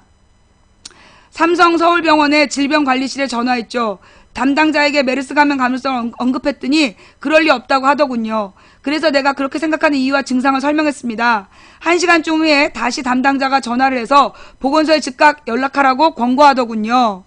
그래서 보건소에 갔습니까? 아니죠. 강남보건소에 연락해서 우여곡절 끝에 담당자와 통화를 했어요. 그랬더니 직접 검사를 하러 집으로 방문했더군요. 집에서 엄격한 자가격리를 했죠. 그러다 오후 8시쯤 병원에서 확인 전화가 왔어요. 집에서 자가격리 중이라고 했더니 그러지 말고 격리병동을 내줄 테니 오라고 하더군요. 자가용으로 혼자서 격리병동으로 가서 입원했죠. 장남하건대 31일 증상이 나타나고 나서는 집사람 외에는 밀접 접촉한 사람은 전혀 없습니다. 제가 의사예요. 감염병 증상이 나타났을 때 어떻게 해야 할지 정도는 압니다. 그래서 검사 결과는 언제 나왔습니까? 최종 판정은 2일 받았습니다. 그리고 그날 저녁에 서울대병원 국가지정격리병동으로 이동했고요. 사모님도 검사를 받았죠. 다행히 완벽히 음성 판정을 받았습니다. 만약에 제가 29일부터 증상이 있었다면 과연 집사람에게 감염을 시키지 않을 수 있었을까요? 지금 심정이 어떻습니까? 화가 납니다. 분통이 터집니다. 한순간에 전염병을 대유행 일으킨 개념 없는 사람이 되었습니다. 저는 대한민국 의사로서 양심을 갖고 걸고 박원순 시장이나 서울시가 주장한 그런 개념 없는 행동을 한 적이 한 번도 없습니다. 마지막으로 하고 싶은 말이 있습니까? 박원순 시장 같은 시민의 신뢰를 얻어야 되는 정치인이 또 서울시가 지금 시점에서 해야 될 일은 정확한 정보에 기반을 두고 시민을 보호하는 일이어야 합니다. 그런데 지금 박 시장이나 서울시는 정작 부정확한 정보로 시민의 불안을 부추기고 있습니다. 그 과정에서 저는 엉뚱한 희생양이 되었고요. 기자회견 전에 저한테 사실관계를 확인하는 전화 한 통 한 적이 없습니다. 물론 사전 통보도 받지 못했죠. 박원순 시장 이번에는 틀렸습니다. 그리고 저는 끝까지 책임을 묻겠습니다. 쾌차하시길 빌겠습니다. 몸도 불편하신데 인터뷰 응해주셔서 감사합니다. 자, 여러분. 자, 나는 지금 양쪽의 입장을 똑같이 얘기했어. 그죠? 자, 양쪽의 입장을 똑같이 얘기했어요. 그죠? 자, 그러면 지금 양쪽의 이야기를 다시 한번 정리해서 재구성을 해드릴게요. 자, 이게 어떻게 된 거냐 하면 6월 3일이야. 즉 수요일날 서울시 공무원이 정부 중앙부처랑 회의를 한 거야. 회의를 하면서 들어보니까 35번 그 삼성의료원 환자가 그 29일에 증상이 격리했고 30일에 1565명이 모이는 개포동 총회에 참석했고 그 다음에 병원 포럼에도 참석했다. 근데 병원 포럼에 얼마나 참석했는지 병원에서 환자 수를 안 가르쳐준다. 그 참석자 수를 안 가르쳐준다. 그리고 31일에 격리됐다. 그 팩트 3가지를 정부 중앙부처에서 서울시에 알려준 거야. 그러니까 서울시 공무원이 들었을 때 이거 심각한 문제잖아. 이거 심각해요, 안 해요? 31일에 격리된 그리고 6월 2일에 확진 판정을 받은 의사가 격리되기 하루 전에 1565명의 총회에 참석했다. 그럼 이거 심각한 상황이야, 아니야? 이거 심각한 상황입니까, 아닙니까? 굉장히 심각한 상황이죠. 그죠? 그래서 이 박원순 시장의 말에 무슨 얘기가 나오냐면 우리는 보건당국으로부터 이와 관련된 내용을 공식적으로 보고받은 것도 없고 6월 3일 회의에 참석해서 인지했다. 스스로 알아낸 거다. 그래서 6월 4일에 하루 종일 정부에다가 그 정보 공개를 요청했고, 정부가 그래서 보건당국에서 뭐라고 얘기를 했냐면 29일, 그러니까 이 사람이 참여했던 당시, 즉 개포동 재개발 총회에 참석했을 당시에 증상이 경미했기 때문에 심각한 문제로 안 봤다. 이게 보건당국의 입장이야. 보건당국에서 박원순이 거짓말하고 있다. 그러면서 뭐라고 얘기를 했냐면 그 개포동 총회에 참석하던 시점에는 환자의 증상이 경미했기 때문에 큰 염려할 필요가 없다고 판단했다. 이게 보건당국의 입장이야. 예. 예. 자, 그렇다면 여러분이 판단해 보실 때 누가 잘못한 거예요? 자, 이거 누가 잘못한 거예요? 서울시가 잘못한 거예요? 의사가 잘못한 거예요? 보건당국이 잘못한 거예요? 보건당국이 잘못한 거야. 이건 보건당국이 잘못한 거라고. 내 말이 맞아요, 틀려요? 이번 사안은 서울시 입장에서는 청천벽력이었고 31일에 격리된 환자가 30일 날 1565명의 불특정 다수와 접촉했다. 자, 이 사람이 어떻게 메르스에 걸렸어? 이 의사가. 자, 여기서 여러분이요, 의사를 비난하면 안 돼. 이거는 지금 얘네들이 이 뉴스를 지금 왜 북조선 TV에서 이 내용을 강조하겠어? 지금 이거는 정부 당국에 대한 비난을 박원순 지지자와 그 다음에 박근혜 지지자를 나눠서 의사와 박원순의 전쟁으로 몰아가려는 거야. 북조선 TV에서 이걸 강조하는 이유가 뭐냐 하면 계속 물고 늘어지면서 아파 죽겠다는 사람 전화 인터뷰를 계속 해내면서 원하는 게 뭐냐? 보건당국의 무능을 박원순 지지자와 의사 편을 드는 네티즌 사이에 논란으로 만들고, 그래서 이 싸움으로 논점을 변질시키는 게 쟤네들 계산이야. 뭔 말인지 알겠어요? 여러분, 이 의사는 잘못이 있을까요? 있어요. 왜? 이건 삼성의료원의 잘못이야. 삼성의료원이 자기네 병원에서 치료했던 환자가 지금 이제 그러니까 어떻게 된 거냐면, 이 의사는, 의사 입장에 황당한 건 뭐냐? 이 의사는 A라는 환자의 그 색전증 치료를 했어. 그런데 이 A 환자가 메르스 환자하고 접촉한 사람이야. 그런데 이 의사가 몰랐던 거야. 모르고 이 색전증 환자를 치료했어. 이미 이 색전증이라는 게 심각한 질병이에요. 내가 알고 있기에는 뭐라 그러나 혈관이 피 속에 있는 덩어리가 핏줄에 있는 덩어리가 혈관 속으로 떨어져 나가서 막 돌아다니다 어느 혈관을 막은 게 색전증이야. 그치? 색전증이라는 게 그 피 속에 있는 그 콜레스테롤 덩어리가 돌아다니다가 어느 혈관을 막은 거예요. 그러면 그 혈관이 막힌 지역은 죽어, 괴사가 돼. 그게 만약에 심장이면 심장마비가 오는 거고, 뇌면 뇌 출혈이 오는, 그러니까 뇌가 썩는 거야. 그러니까 그 중풍이 와버리는 거야. 굉장히 심각한 병이라고. 이 사람은 혈전만 생각한 거야. 근데 이 환자의 이력에 대해서 전혀 몰랐던 거야. 메르스 환자하고 접촉한 줄도 몰랐어. 그죠? 자, 그렇다면 이거는 첫 번째는 보건당국의 문제야. 메르스 환자 관리를 개판으로 했다는 거야. 그래서 메르스 환자하고 접촉한 환자들을 의료진에게 정확한 정보도 안 주고 치료하게 한 거예요. 그러면 이거는 보건당국과 삼성의료원의 잘못인 거야. 더욱이 저 인터뷰에 무슨 내용이 나와? 삼성의료원에 전화해서 나한테 그런 증상이 있는 것 같다라고 병원에 보고했잖아. 삼성의료원이 뭘 했냐? 보건소로 가래. 삼성의료원에서 보건소로 가래. 처음엔 아니라고, 그럴 리 없다고 그러다가 계속해서 환자가 설득하니까 그럼 보건소로 가래. 여러분 있잖아요. 지금 이 사건은 내가 두 쪽의 입장을 다 들어보니까 이건 박원순하고 의사가 욕먹을 문제가 아니야. 이거는 지금 보건당국하고 삼성의료원이 문제인 거야. 그지? 내 말이 내가 잘못 생각한 거예요? 내가 지금 잘못 생각한 거야? 의사도 피해자야. 보건당국에서 이게 지금 29일이면 실제로 이 뭐라 그러나 이 사람이 이제 29일에 알게 됐다는 게 그 금요일이잖아.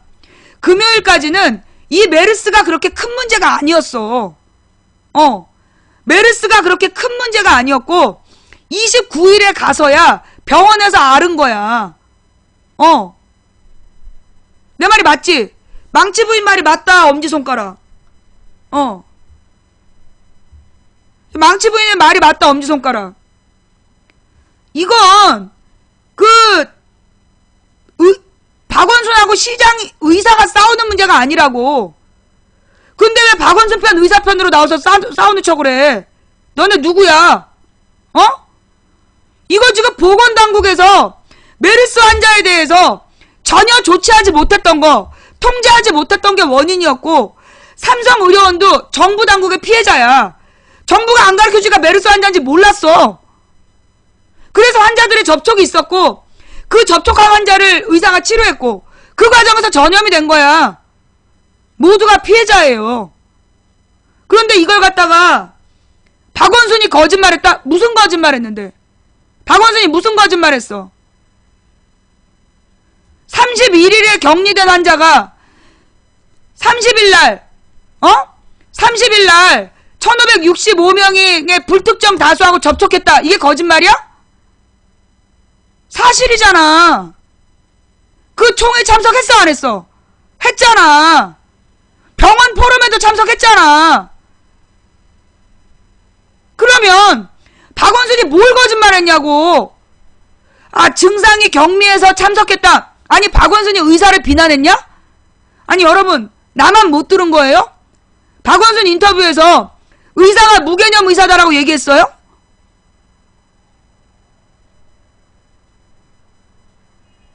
나는 내가 볼 때 저 의사는 박원순의 인터뷰 내용을 정확하게 이해하지 못한 것 같아. 누군가가 전달하면서 그 의사를 무개념 의사라고 그렇게 네가 비난받고 있다. 그렇게 전달한 거 아니냐 싶어요. 아니 박원순 인터뷰에 어디에 의사가 무개념이라고 나와? 그치? 그게 아니고 이게 지금 아프기 때문에 본인이 얼마나 기가 막혔겠어. 아픈 사람은요 서러워요. 그러니까 사실을 사실로 안 받아들여지는 거야. 그러니까 이 사람이 지금 아프기 때문에 정상적 판단이 안 되는 사람이라고. 우리 영상 봤잖아요. 그죠? 조금 아까 우리가 박원순의 영상을 봤어. 박원순이 그 의사가 무개념이라고 얘기했어요? 감염된 상태에서 자기가 감염된 걸 알고 돌아다녔다라고 얘기했어요?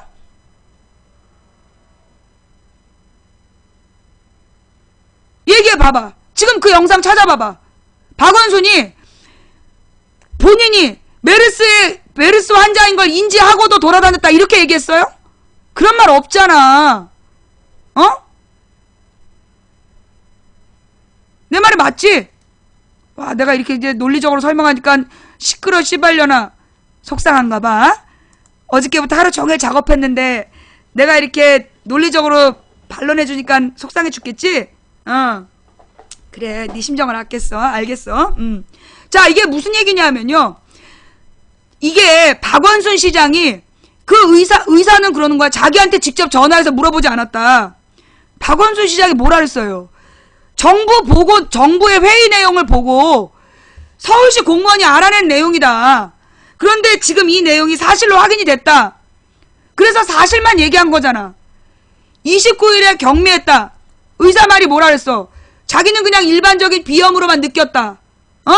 자기는 그냥 29일까지 일반적인 비염 이상이라고 30일까지 일반적인 비염 이상이라고 생각 못했다. 그건 자기 주장이야. 그러나 이미 의사는 감염되어 있었던 거야. 아니 지금 이 사람이 감염된 게 31일 이후야? 아니 박원순이 얘기한 것 중에 거짓말이 뭐냐고. 색전증 환자를 치료했을 때 이미 감염된 거잖아. 감염된 상태에서 29일날 경미한 증상이 나타났고, 그 다음에 30일날 대규모 불특정 다수를 접촉했고, 같은 공간에 있었고, 그리고 31일날 격리됐고. 그러면 왜 이 의사는 박원순이 거짓말하고 있다고 확신하고 있을까요? 누군가 전달하는 과정에서 허위사실을 전달했겠지. 여러분 그거 기억나요? 내가 작년에 세월호 유가족이 십자가를 지고 행진을 한다 그래서 내가 그거를 촬영하러 내려갔어. 그것도 어떻게 된 거냐? 세월호 유가족 중에 어떤 엄마가 나한테 자기네들을 찍어달라 그랬어. 그 세월호 유가족들이 지금 세월호 특별법에 대한 투쟁을 하는데 너무 언론에 집중을 못 받고 있다. 관심을 가져달래. 그래서 어디로 갈까요? 그래서 광화문으로 갈까? 아니면 그 십자가 행진단을 갈까? 그러다가 내가 광화문으로 가는 것보다 십자가 행진의 모습을 보여주는 게 필요하겠다. 그래서 그 엄마가 십자가 행진단하고 나하고를 주선해줬어. 그래서 내가 방송을 하면서 내려갔어. 내려갔는데 그때 갑자기 그 십자가 행진하는 아버지가 나한테 와갖고 자기한테 전화한 여자 나오라는 거야. 네? 아니, 나는 날 부르는지 몰랐어. 이제까지 누가 나한테 뭐뭐한 여자 나와보라는 얘기를 처음 들어가지고 날 부르는지 몰랐어. 그때도 내가 방송 중이었다고. 그런데 자기한테 전화한 여자 나오라고, 아프리카 뭐 나오라는 거야. 그 내가 전대요? 그러고 일어났어. 나한테 쌍욕을 하는 거야. 내가 그때 카메라를 껐어요. 나한테 쌍욕을 하는 거야.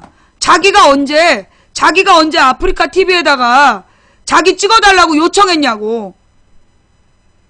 그런 말, 왜 자기가 하지도 않은 말을 그렇게 방송을 했느니. 그래서 내가, 저 그런 말 안 했는데요? 우리 시청자가 2,000명이 봤어. 2,000명이 봤는데 그 아버지한테 누가 그렇게 전달한 거야. 어떤 씨발놈인지 모르겠는데 어떤 씨발놈이 그 아버지한테 전화해서 내가 그 아버지가 나를 요청해서 내가 내려갔다라고 방송했다. 그렇게 전달한 거야. 그때 보신 분. 내가 그런 말 했어요? 십자가 행진단 아버지가 나한테 와서 촬영해달라고 그래서 내가 내려간다고 얘기한 적 있어? 없어. 2,000명이 내가 그런 말 안 했다는 증인이야. 그런데 어떤 씨발놈이 그 아버지한테 거짓말 한 거야. 그러면 그 아버지는 며칠 동안을 걸은 거야. 정상적 판단이 안 돼. 날은 덥고 너무 피곤한 상태에서 이 아버지가 나에 대해서 오해를 했겠지. 그러니까 나란 사람도 모르고 망치부인이 누군지도 모르니까 그 평범한 아버지들이 망치부인을 어떻게 알겠어. 근데 웬 여자가 와가지고 방송을 한다니까 이게 이제 뭐 마음에 안 들었는지 모르겠어. 근데 좌우지가 나한테 그렇게 막말을 했어요. 내가 너무 열이 받아가지고 뭐 이런 경우가 다 있어. 세월호 다른 엄마가 나한테 요청을 해서 내가 내려간 건데 내가 그런 진짜 태어나서 그런 모욕 처음 당해봤어. 근데 너무 열받아가지고 앞으로 내가 세월호 유가족들하고 말을 섞나봐라. 그러면서 내가 화나서 올라오다가 문득 든 생각이 어떤 새끼일까. 명백한 허위사실이잖아. 2,000명의 시청자가 목격을 했는데 어떤 개새끼가 거짓말을 전달을 했을까. 나는 지금도 그 개씨발놈이 누군지 찾고 싶어. 근데 그 개씨발놈이 거짓말을 전달해서 그 아버지는 나한테 아주 심한 모욕을 했어. 나는 그 아버지가 나한테 나중에 사과했어야 됐다고 봐. 그런데 내가 안 받을 생각이었지. 나 사과도 안 받겠다 그랬어. 난 앞으로 나한테 말도 걸지 말라 그랬으니까 그 아버지가 나한테 사과를 했다 그래도 난 안 받았을 거야. 그런 건 내가 사과를 받을 수가 없어. 너무나 기분이 나빠갖고 좌우지간 내가 거기서 느낀 건 뭐냐. 그 아버지가 나에 대해서 모르는 상태에서 누군가가 그 아버지한테 거짓말을 했고 그 거짓말을 전해들은 아버지는 나에 대해서 오해를 해서 막말했단 말이야. 내가 왜 당해봐서 알아. 누군가가 중간에서 허위사실로 이간질을 하면 이성을 잃게 돼요. 그래서 그 아버지는 나한테 정말 못된 짓을 했어. 나 혼자 당한 게 아니라 증인도 있어요. 내 태어나서 그런 모욕 처음 당해봤어. 그 아버지는 자식을 잃었어. 자식을 잃어서 십자가를 지고 행진을 했어야 됐어. 그러면서 얼마나 기가 막혔겠어. 억울했겠지. 기가 막혔겠지. 그런데 어떤 개씨발놈이 전화를 해서 거짓말 한 거야. 그러면 도는 거 아니겠어? 그래서 나한테 시비를 건 거야. 나한테 쌍욕을 한 거야. 중요한 건 그 아버지는 나한테 공식적인 사과를 안 했다는 거예요. 간접적이든 직접적이든 나한테 공식적인 사과하지 않았어.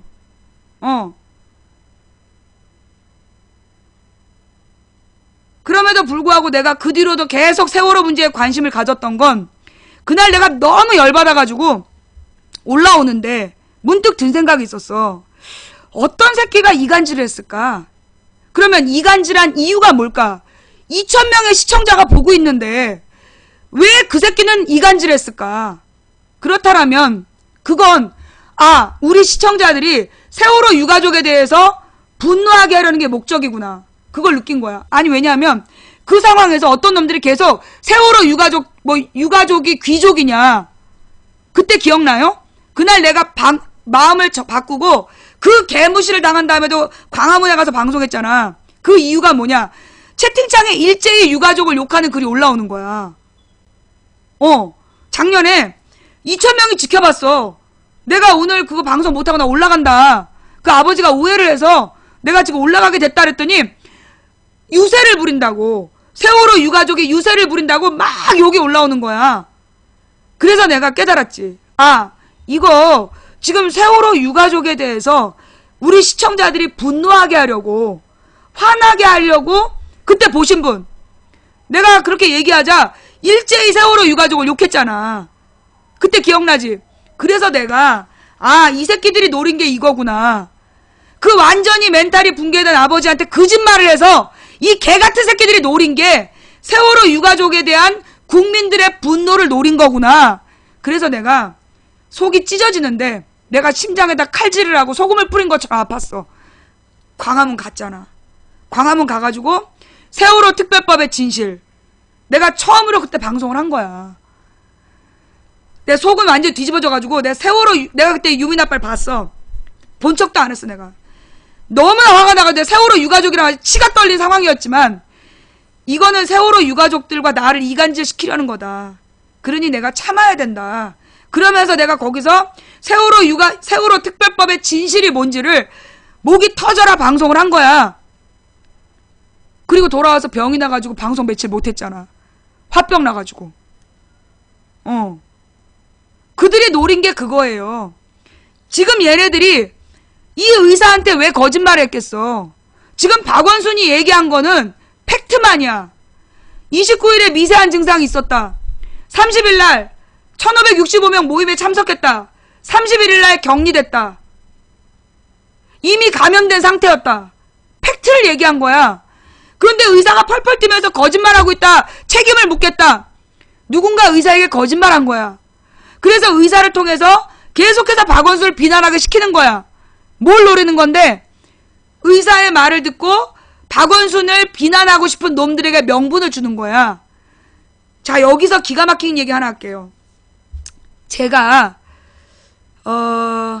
내 기억에 4월이었어. 아니야. 5월 초. 4월 말 5월 초였는데 이완구가 사퇴한 날, 이완구가 사퇴한 주일날 교회를 갔다 왔는데 교회에서 믿음이 강한 총리를 달라고, 앞으로 도덕성이 있고 믿음이 강한 총리를 달라고 모든 기독교인이 기도를 해달라는 거야. 이완구 총리 잘리고 나서, 이완구 총리가 잘리고 나서 4월 말 5월 초에 어느 일요일인데, 주일날인데, 자, 이 중요한 얘기예요, 이거. 근데 그날 교회에서 전체 교회로 공문이 내려온 거야. 소위 이제 그 기독교 총회 이런 데에서 공문이 내려온 거야, 목사님들한테. 그래서 도덕적이고 믿음이 강한 총리를 달라고 기도해달라는 공문이 내려온 거야. 그래서 우리 목사님도 그 얘기를 해줬어. 그래서 내가 그때 방송했어요. 그때 기억나? 여러분 혹시 기억나요? 얼마나 박근혜 정부에서 총리가 그지 같은 놈들만 나오면 목사님이 오죽하면 기도해달라고 하더라. 그거 기억나요? 내가 그 얘기 했잖아. 그게 4월 말 5월 초야. 그때부터 준비됐던 거야. 황교안을 준비하고 있었던 거야. 그래서 황교안을 딱 총리로 지명하자마자 그 교회 네트워크가 믿음이 강한 전도사라고 돌렸잖아요. 그게 지난주였잖아. 지난주에 황교안을 딱 지명하자마자 그 교회 네트워크가 일제히 나와가지고 황교안은 믿음이 강한 전도사라고 쫙 돌렸잖아. 이 메르스 공포 돌린 5만 명이 그때 황교안이 믿음이 강한 신앙인이라고 돌렸다니까? 그래서 내가 지난주에 중반에 그런 얘기를 했지. 만약에 여러분이 목사나 전도사나 권사나 장로한테 그런 문자를 받으면 저는 이제 교회 못 나오겠습니다라고 얘기해라. 여러분 지난주에 그 방송 기억나요?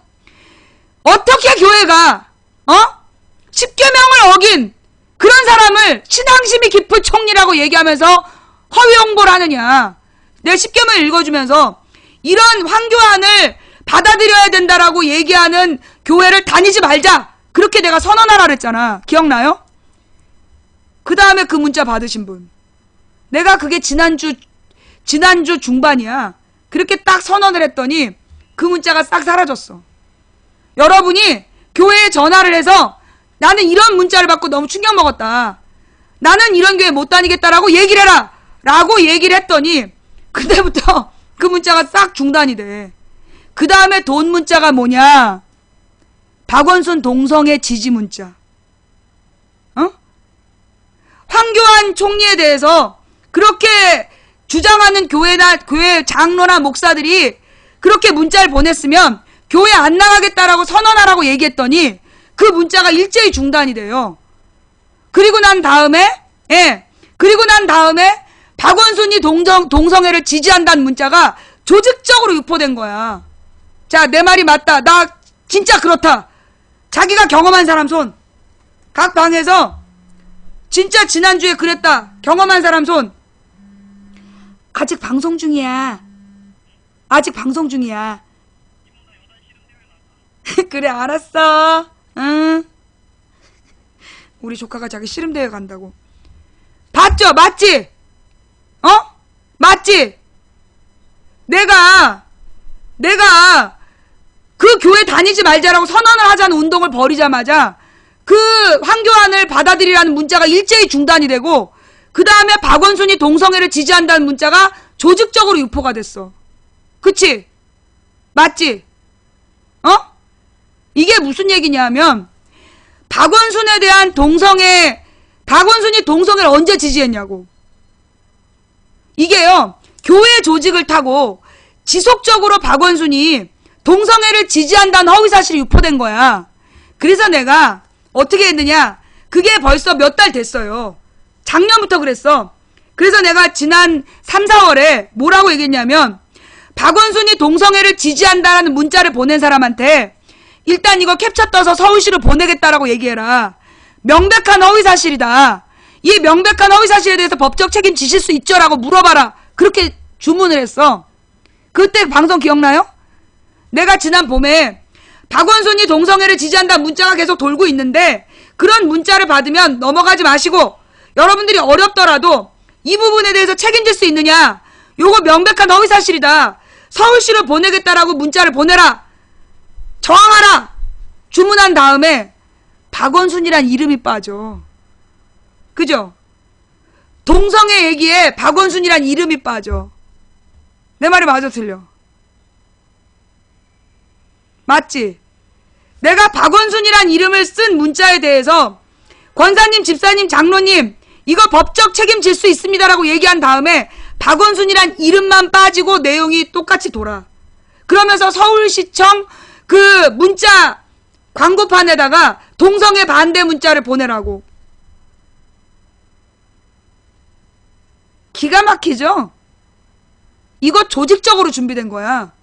황교안 총리를 받아들여라는 것도 조직적으로 준비된 거고, 그 다음에 박원순이 동성애를 지지한다는 허위사실 유포도 조직적으로 된 거야. 자, 이쯤에서 우리 한번 생각해 봅시다. 지난밤 요원들의 움직임이 세 가지였어.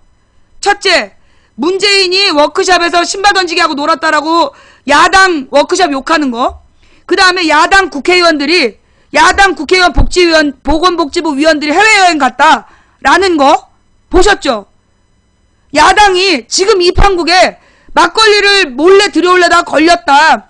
뭐 신발을 던지면서 놀았다. 그런 얘기하면서 야당 욕하는 글 보셨죠? 그 다음에 야당의 보건복지부 위원들이 해외여행 갔다. 거짓말이야. 뭐가 거짓말이냐? 국회의원들이 간 게 아니야. 경기도 의회에 보건복지위원회가 간 거야. 그런데 새정치연합 국회의원들이 갔다라고. 그렇게 뻥을 친 거야. 내가 이거 야당 보건복지위원회 의원한테 직접 확인한 거야. 여러분 그동안 잘못 알고 있었죠? 그러니까 국회의원들 중에 보건복지위원회 소속 의원들이 해외여행 갔다 그런 얘기 들어보신 분 있지? 그게 국회의원이 아니야. 국회의원들 아니고 경기도 도의회 의원들이 간 거야. 지금 경기도에서 이재명은 막 메르스에 대책 세우는데 남경필 차원에서 대책반 꾸려졌다는 얘기가 없잖아. 도지사나 도의원들이랑 개념이 없는 거야. 그런데 그걸 새정치연합 국회의원들이 했다라고 거짓말로 돌린 거야. 기사 찾아봐. 경기도 도의원들이야. 그런데 그걸 새정치연합 국회의원들이 간 것처럼 오해를 불러일으키는, 먼저 욕을 달아. 새정치연합 여당이나 야당이나 똑같아. 새정치연합 국회의원들 해외 연수 갔다면서요. 요렇게 앞부분을 달아. 그리고 기사를 달아. 그러면 기사 내용은 분명 경기도 의원이야. 그런데 앞부분에 설명을 본 사람은 경기도의원으로 안 읽히고 국회의원으로 읽히는 거야. 그게 착시 효과야. 그 착시 효과야. 유언비어 허위사실 유포죠. 기가 막히지. 그렇게 착시 효과를 일으키는 허위사실 유포하고 문재인과 야당 의원들이 워크샵을 가서 몰래 막걸리를 훔쳐서 먹으려다가 걸리고 신발 던지기라면서 놀았다. 그러면서 욕을 한 거야. 여러분, 그 국회의원이 워크샵을 갔어. 그러면 한나라당은 워크샵 가서 뭐 했는지 한번 볼까요? 자, 여러분, 내가 여러분들께 희귀한 자료 하나를 또 보여드릴게요. 옛날에 한나라당이 옛날에 한나라당이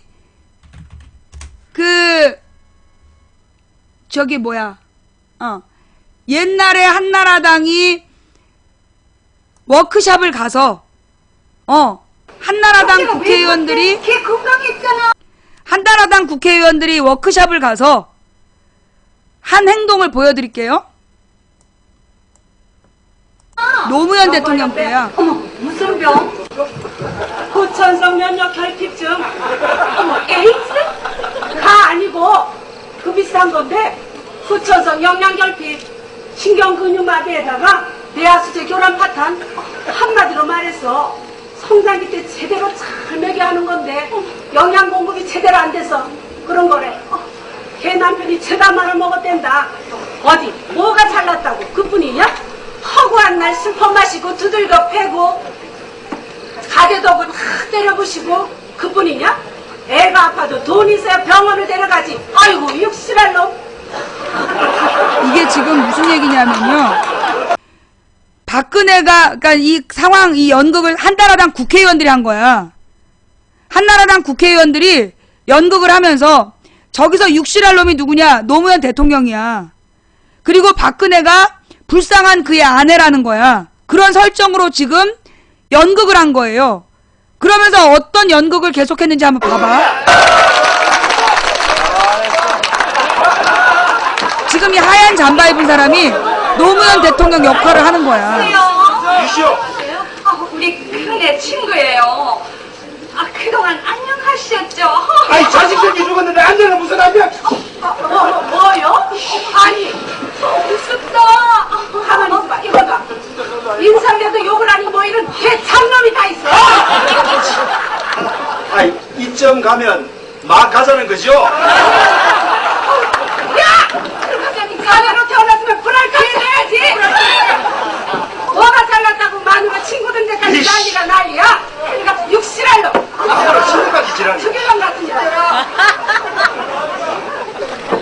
그거 이혼하고 이 자료로 그거나 떼달라고 해. 그거? 그래 그 거시기. 그래 그놈은 그 시기 들고 다닐 자격도 없는 놈이야.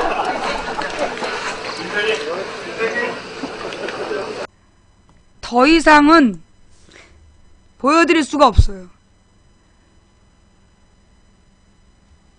이게 노무현 대통령 때 2004년 여름 2004년 여름 한나라당 국회의원들이 이런 연극을 했어. 의원들 공식 행사에서. 이걸 보고 박근혜가 깔깔거리면서 웃으면서 명배우라고 칭찬을 해요. 이거 끝난 다음에 막 웃는 얼굴도 있는데 굉장히 막 깔깔거리면서 웃으면서 너무 신나하는 장면이 나와. 자, 그랬던 한나라당 의원들과 신발 던지기 놀이했던 야당 의원들과 누가 욕먹을 만하냐? 응? 지금 야당 의원들이 지네들처럼 지금 이 상황에서 메르스에 대해 아무 대책을 못 세운 박근혜에 대해서 육실할 년이라고 연극이라도 했어야 됐냐?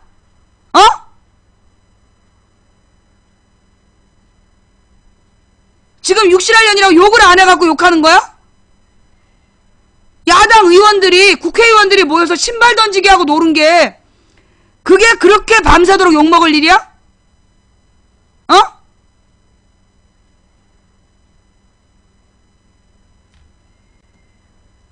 자, 그 다음에 두 번째가 뭐였냐? 두 번째가, 그러니까 결국은 이제 문재인을 욕하면서 문재인이 무능해서 야당 의원들이 저지경이다 이러면서 욕을 한 거야. 두 번째로 박원순이 거짓말했다. 박원순의 영상은 안 돌리고 그 의사의 인터뷰만 돌리면서 박원순이 거짓말한 것처럼 밤새도록 퍼돌렸어요. 결국 요원들의 지난밤의 행적은 그러면서 하나를 더해. 이재명 띄우기. 요원들의 세 가지 흐름은 문재인 죽이기, 박원순 죽이기, 이재명 띄우기야. 자, 그러면 이게 뭘 의미할까요? 이쯤 되면 망치 부인의 소설 2. 정말 얘네 대선 준비하나? 갑작스런 대선에 대비해서 유력한 대선 후보로 보이는 박원순이나 문재인에 대해서는 계속해서 안 좋은 이미지로 작업을 하고 표를 가르는 역할로 제3후보로 그 이재명을 띄우기 위해서 아니 이재명하고 박원순하고 비슷한 조치를 내렸는데 박원순한테는 막 쇼라고 욕을 하고 이재명은 역시 이재명이래. 같은 놈이. 웃기죠? 아니 박원순이 앞으로 서울시 보건의료를 책임지겠다 그랬더니 쇼라고 막 욕한 놈이 이재명한테는 역시 이재명이래. 참 웃긴 놈이지. 그지? 이게 무슨 얘기냐? 결국은 얘네들은 지금 나는 오늘 느끼는 게 그래. 소설 1, 2가 동시 진행되나? 지금 이 황교안에 대해서 아무런 해명도 안 했죠 오늘. 황교안이 오늘까지 자료 제출 안 했잖아. 그죠? 황교안이 오늘까지 자료 제출 안 하고 지금 버티고 있어. 자료를 보냈는데 내용이 뭐냐? 그 황교안이 총리 후보라서 의혹에 대한 관련 자료를 제출해야 돼. 근데 이제 이 김광진 의원이 요구한 자료 중에는 학생 생활기록부를 갖고 와라. 왜냐하면 거기는 병적 기록이 남아. 얘가 만약에 정말로 그렇게 일상생활이 불가능한 만성 피부병이었으면 학생 기록부에 남는다고. 만성 피부병으로 고생하고 있습니다라는 게 적히게 돼 있어. 그래서 학생생활 기록부를 갖고 오라 했더니 보관하고 있지 않다 그러면서 안 내는 거야. 보관하고 있지 않다 그러면서 지금 안 내고 있는 거야. 어저께 황교안 뭐가 나왔어요? 황교안이 만성 단마진으로 병역을 면제받았다고 주장해 왔는데 알고 보니까 전후가 다 잘못됐어. 먼저 병역 면제 판정을 7월 4일날 받고 단마진 판정은 7월 6일에 나왔어. 그러면 이거 병무청에서 이런 식으로 일처리하냐? 절대 정상적으로 그렇게 될 수가 없대. 비정상적으로 뺐다는 거야. 그러면 과거에 그 그 생활기록부를 통해서 정말 만성 피부병을 앓았는지 증명을 해야 할 거 아니야. 안 내고 있다니까. 그런데 계속 박근혜가 밀어붙이고 있어. 그러면 이건 소설 1 황교안을 그냥 쌩까고 메르스의 공포도 그냥 확산되게 냅두고 황교안을 막 밀어붙여서 공안 통치를 가려는 건가? 2013년 8월에 국정원 여직원의 댓글 사건이 증거로 다 드러나니까 이석기가 내라는 뭐였다고 누명 씌워가지고 판을 바꿨던 게 그게 황교안이야. 그런 식으로 지금 메르스 공포를 그냥 확산시키게 냅두고 황교안을 총리 만들어서 또 빨갱이 사냥으로 판을 뒤집으려는 거 아니냐? 라는 첫 번째 소설. 두 번째 소설. 박근혜로 도저히 안 되겠다 국민의 불만이 계속 올라가면 새누리당에서 주도적으로 박근혜를 탄핵시키고 갑작스럽게 대선을 치르면서 야당이 준비 없이 나오게 하고 야당표를 미리미리 분산시켜 놓는다. 라는 두 번째 소설. 자, 이거는 사실 적시가 아닙니다. 이게 법정 용어인데요. 내가 이게 사실이라 그랬어? 소설이라 그랬어? 내가 요거 사실이라 그랬어? 소설이라 그랬어? 요거는 나의 추측성 소설이다 라고 난 분명히 얘기했어. 이걸 사실적시라고 얘기하면 고소할 거야. 내가 이걸 사실적으로 얘기했다. 그러면 내가 너 고소할 거야. 분명히 얘기했어. 소설 추측이라고 얘기한 거야. 추측. 근데 지금 보여지는 모습이 왠지 이 추측에 점점 다가가는 거 아닌가? 지금 정부는요, 이 메르스 공포 확산을 줄이기 위한 어떤 노력도 안 하고 있어. 그죠? 지금 여러분 정부 차원에서 메르스 공포 확산을 줄이기 위한 노력 딱 하나 있어. 뭔데? 박원순의 기자회견이 국민을 혼란에 빠뜨렸다. 청와대에서 박원순이 기자회견에서 국민을 혼란에 빠뜨렸대.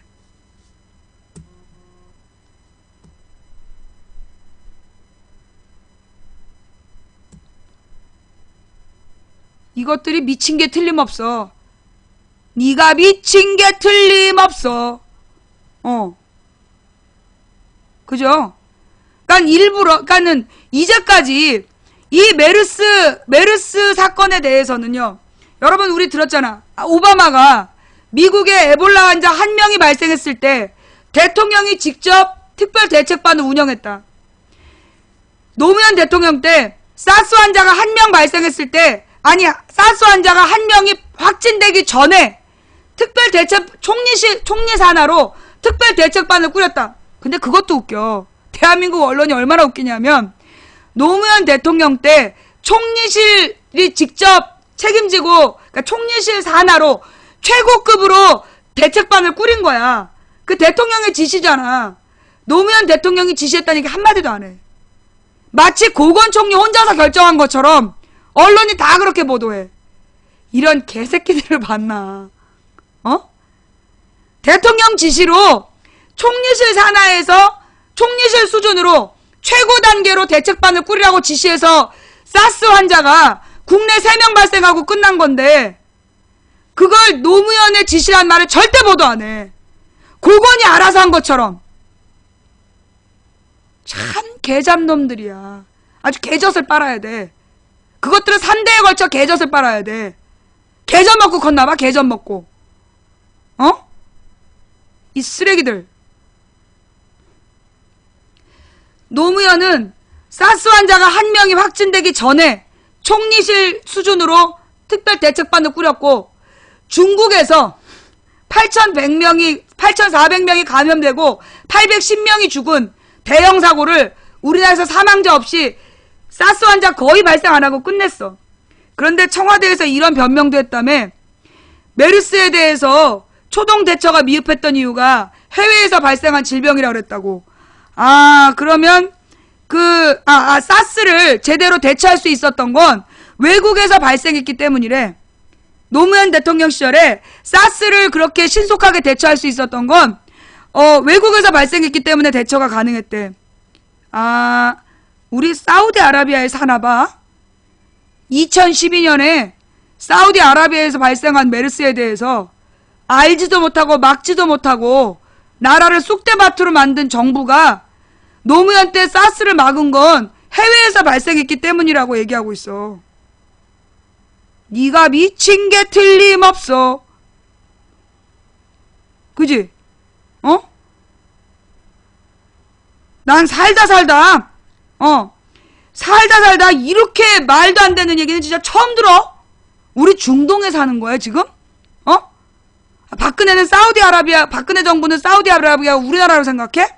자, 여기서 진짜 심각한 문제가 나와요. 뭐냐 하면 보건복지부 직원의 박원순 비난 인터뷰야.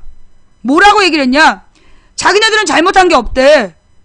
그 메르스 확진 의사가 증상이 경미했기 때문에 5월 30일 날 1565명을 만난 게 심각하게 생각 안 됐대.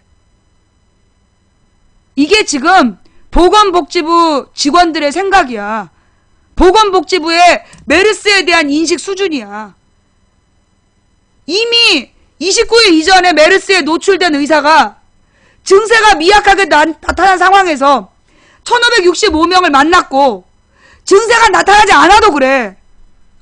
31일에 격리된 환자가 30일 날 1565명을 만났어. 그러면 일단 비상을 내려야 되는 거 아니야?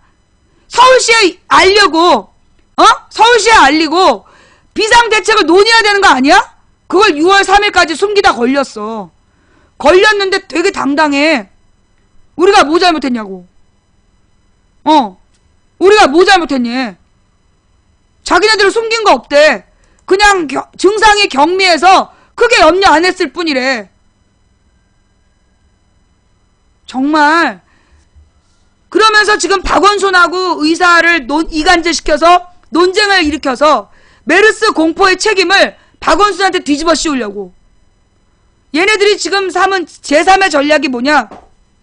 야당한테 덮어 씌우기야. 이제까지 이명박 박근혜 정부가 해온 짓이 그거야. 잘못은 이명박 박근혜 정부가 해. 근데 매번 욕을 야당한테 덮어 씌우는 거예요. 매번 야당한테 덮어 씌워. 지금 메르스에 대해서 전혀 조치를 취하지 않은 건 대한민국 정부야. 박근혜 청와대야. 지금 새정치연합의 보건복지부 위원을 내가 점심 때 만났어. 의원한테 내가 항의성 멘트를 날렸지. 도대체 뭐하고 있는 거냐? 그랬더니만 야당 보건복지부 의원이 사건 초기부터 국민에게 정확하게 정보 전달해야 된다. 그리고 확실한 격리 조치를 취해야 된다. 라고 얘기했대. 그런 얘기가 이제까지 한 번도 보도가 안 됐어. 그래서 내가 모르고 그 보건복지위원한테 항의한 거야. 미안했어. 야당 의원들이요. 지금 대책반을 꾸리고 그 야당 보건복지 소속의 야당 보건복지 수준의 단위에서 계속 정부에게 적극적 대처를 해야 된다. 대통령이 책임지고 지금 대책반을 꾸려야 된다는 얘기를 계속 하고 있대. 못 들은 척 한다는 거야. 신경민 의원이 청와대는 적반하장으로 박원순 말꼬리 잡기를 하고 있다. 박원순 흉내내기라도 해라 라고 말했답니다. 기가 막히죠? 예. 쥐들이 똥 싸놓고 지금 똥 치우고 있는 문재인 박원순한테 쌍욕하고 있는 거예요 지금. 똥은 지네가 싸놓고 지금 문재인 박원순한테 똥 치운다고 욕하고 있는 거야. 이야, 미친 것 같아. 그죠? 자, 오늘 방송 어떻게 보셨습니까? 예. 오늘 방송 어떻게 보셨어요? 예, 지금까지 오늘 방송 여기까지 할게요. 메르스 15일째 이번에도 컨트롤 타워는 없었다. 지금 거의 박근혜 정부의 특징이 뭐냐면 일단 사고 친다. 발뺌한다. 그리고 야당 탓한다. 자, 여러분.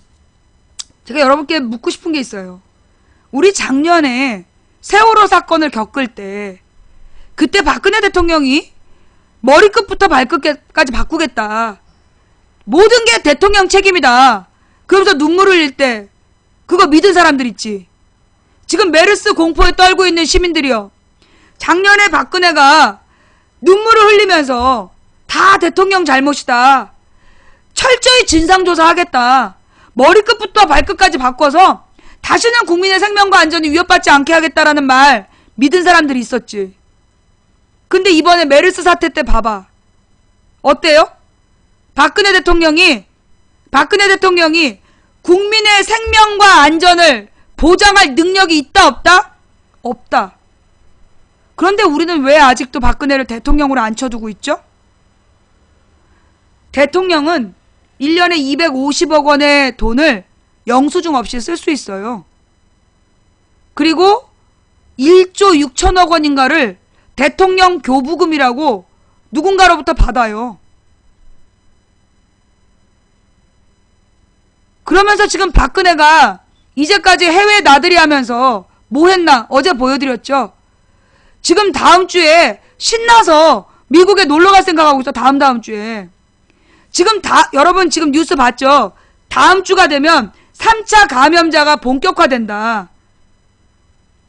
다음 주가 되면 메르스 3차 감염자 숫자가 엄청 늘어날 거고 그만큼 격리자가 늘어나야 되는 상황이야. 자기가 지금 미국에 가서 그래서 미국에 가서 뭐 하나 내가 미국 사람들한테 물어봤어. 휴스턴인가? 아니가 캘리포니아를 방문해서 무슨 셰일가스를 만드는 사람을 만나기로 했대.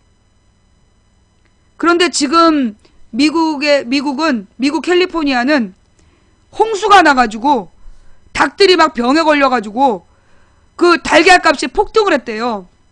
근데 미국은 달걀 값이 폭등하면 난리가 난대.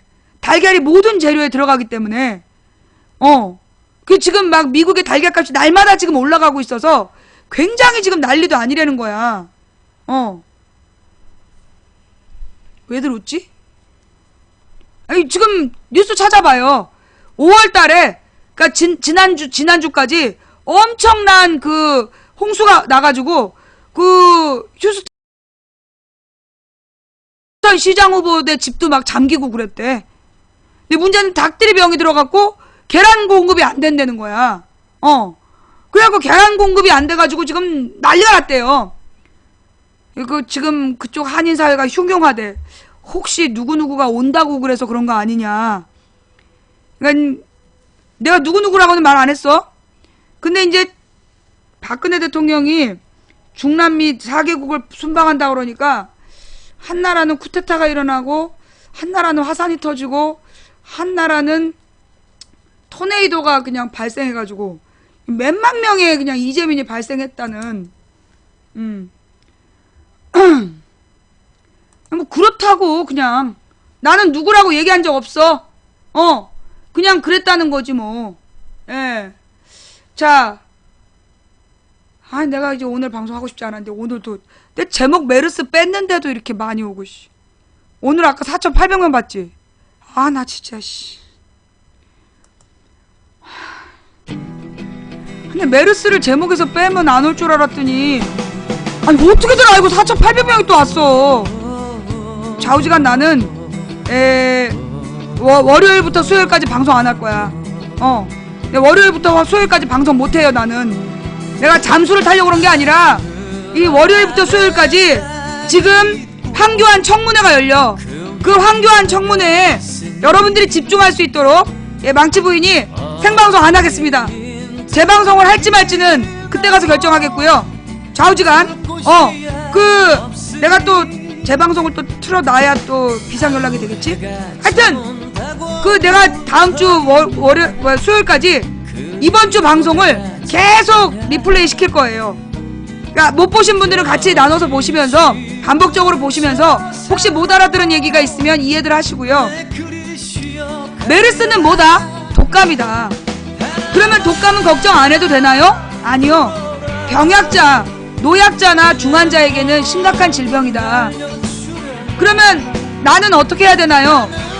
나도 모르게 내 주변의 병약자들에게 병균을 전파시키지 않도록 개인 위생을 철저히 하고 그리고 햇볕을 자주 보고 영양분 있는 음식을 먹고 잘 쉬어야 된다. 독감 예방책이 그거밖에 없어요. 영양분 있게 식사하고 잘 쉬고 그 다음에 비타민 같은 거 흡수 잘하고 잘 먹고 그리고 햇볕을 보는 거 그게 독감 예방하는데 중요한 거야. 근데 나는 암 환자다, 뭐 백혈병 환자다, 그러면 안 돼. 그 정도로 하면 안 돼.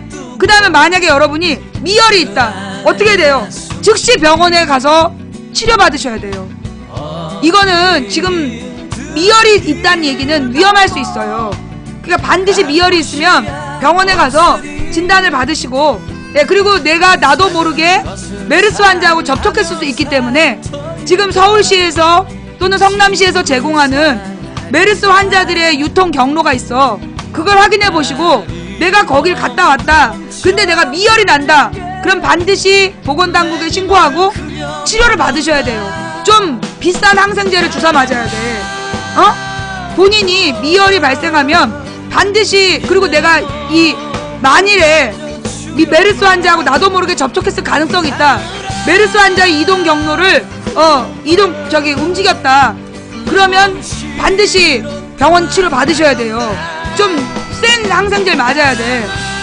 그 별거 아니라고 생각하면 안 돼요. 일단 미열이 난다는 건 뭐냐 하면, 여러분, 이미 여러분이 면역성이 약화됐다는 거예요. 미열이 난다는 건 감염됐다는 거야. 그러면 젊은 사람이 감염 안 되는 건 병균이 왔다 그냥 가는 거야. 병균이 들어와서 아무런 작용을 못하고 그냥 나가는 수가 있어요. 근데 내가 미열이 난다는 건 그 병원균이 내 몸에 영향을 미치기 시작했다는 거야. 그때는 전문 치료를 받아야 돼요. 뭔 말인지 알았지? 메르스에 대해서 지나친 공포를 과장할 필요도 없어요. 그러나 메르스에 대해서 지나치게 무시해서도 안 돼요. 뭔 말인지 알았죠? 여러분, 내가 오늘 방송 안 하려고 그랬어. 나는 사실적시로 감옥 갔다 온 사람이기 때문에 내가 다시 한번 보여줄게. 나는 사실적시로 감옥을 갔다 온 사람이야. 처음에 나를 잡아갈 때는 허위사실을 유포했다고 잡아갔어. 그런데 잡아가고 3개월 뒤에 사실은, 허위사실은 무죄야, 이러면서 판결문을 주더라. 내가 얼마나 황당했겠니? 이게 내 판결문이야. 서울고등법원 2심 판결문인데, 이경선 내 이름 나오지? 피고인 나오고, 여기 보면 이 사건 공소사실 중 허위사실 공표에 의한 공직선거법 위반의 점은 무죄. 나 허위사실을 무죄 받고 나왔어. 나 잡아갈 때는 허위사실을 퍼뜨렸다고 잡아가더니 풀어줄 때는 허위사실이 무죄래. 근데 나 징역 6개월에 사회봉사 80시간이야. 아니, 내가 허위사실 무죄인데 왜 징역 6개월에 사회봉사가 80시간이야 했더니, 사실을 적시해서 후보를 비판했다고. 나 대한민국에서 사실을 적시해서 후보를 비판한 죄로 감옥 갔다 온 유일한 사람이야. 그러니까 내가 메르스에 대해서 사실을 계속 유포하고 있기 때문에, 계속 내가 사실을 적시하고 있기 때문에 내가 또 잡혀갈지도 몰라. 그래서 내가 오늘은 방송 안 하려고 그랬다니까. 근데 지금 이계덕 기자 압수수색 했죠? 내가 그 일베를 고소한 변호사가 지금 변호사법 위반 혐의로 기소 중에 있어. 그 다음 여러분, 백승원이란 변호사 한번 검색해봐요. 지금 민변을 지금 또 기소를 하겠다는 거야, 검찰이. 민변이 백승원 변호사한테 출석 요구서를 제기했어. 백승원 변호사가 누구냐? 내가 국정원 고소할 때 변호인이야. 국정원 고소사건 변호인이 백승원 변호사인데, 지금 그 백승원 변호사도 민변 엉뚱한 다른 문제로 지금 검찰이 괴롭힘을 당하고 있고, 내가 일베 고소할 때 부탁했던 변호사도 지금 변호사법 위반 혐의로 검찰의 고통을 당하고 있어. 우연일까?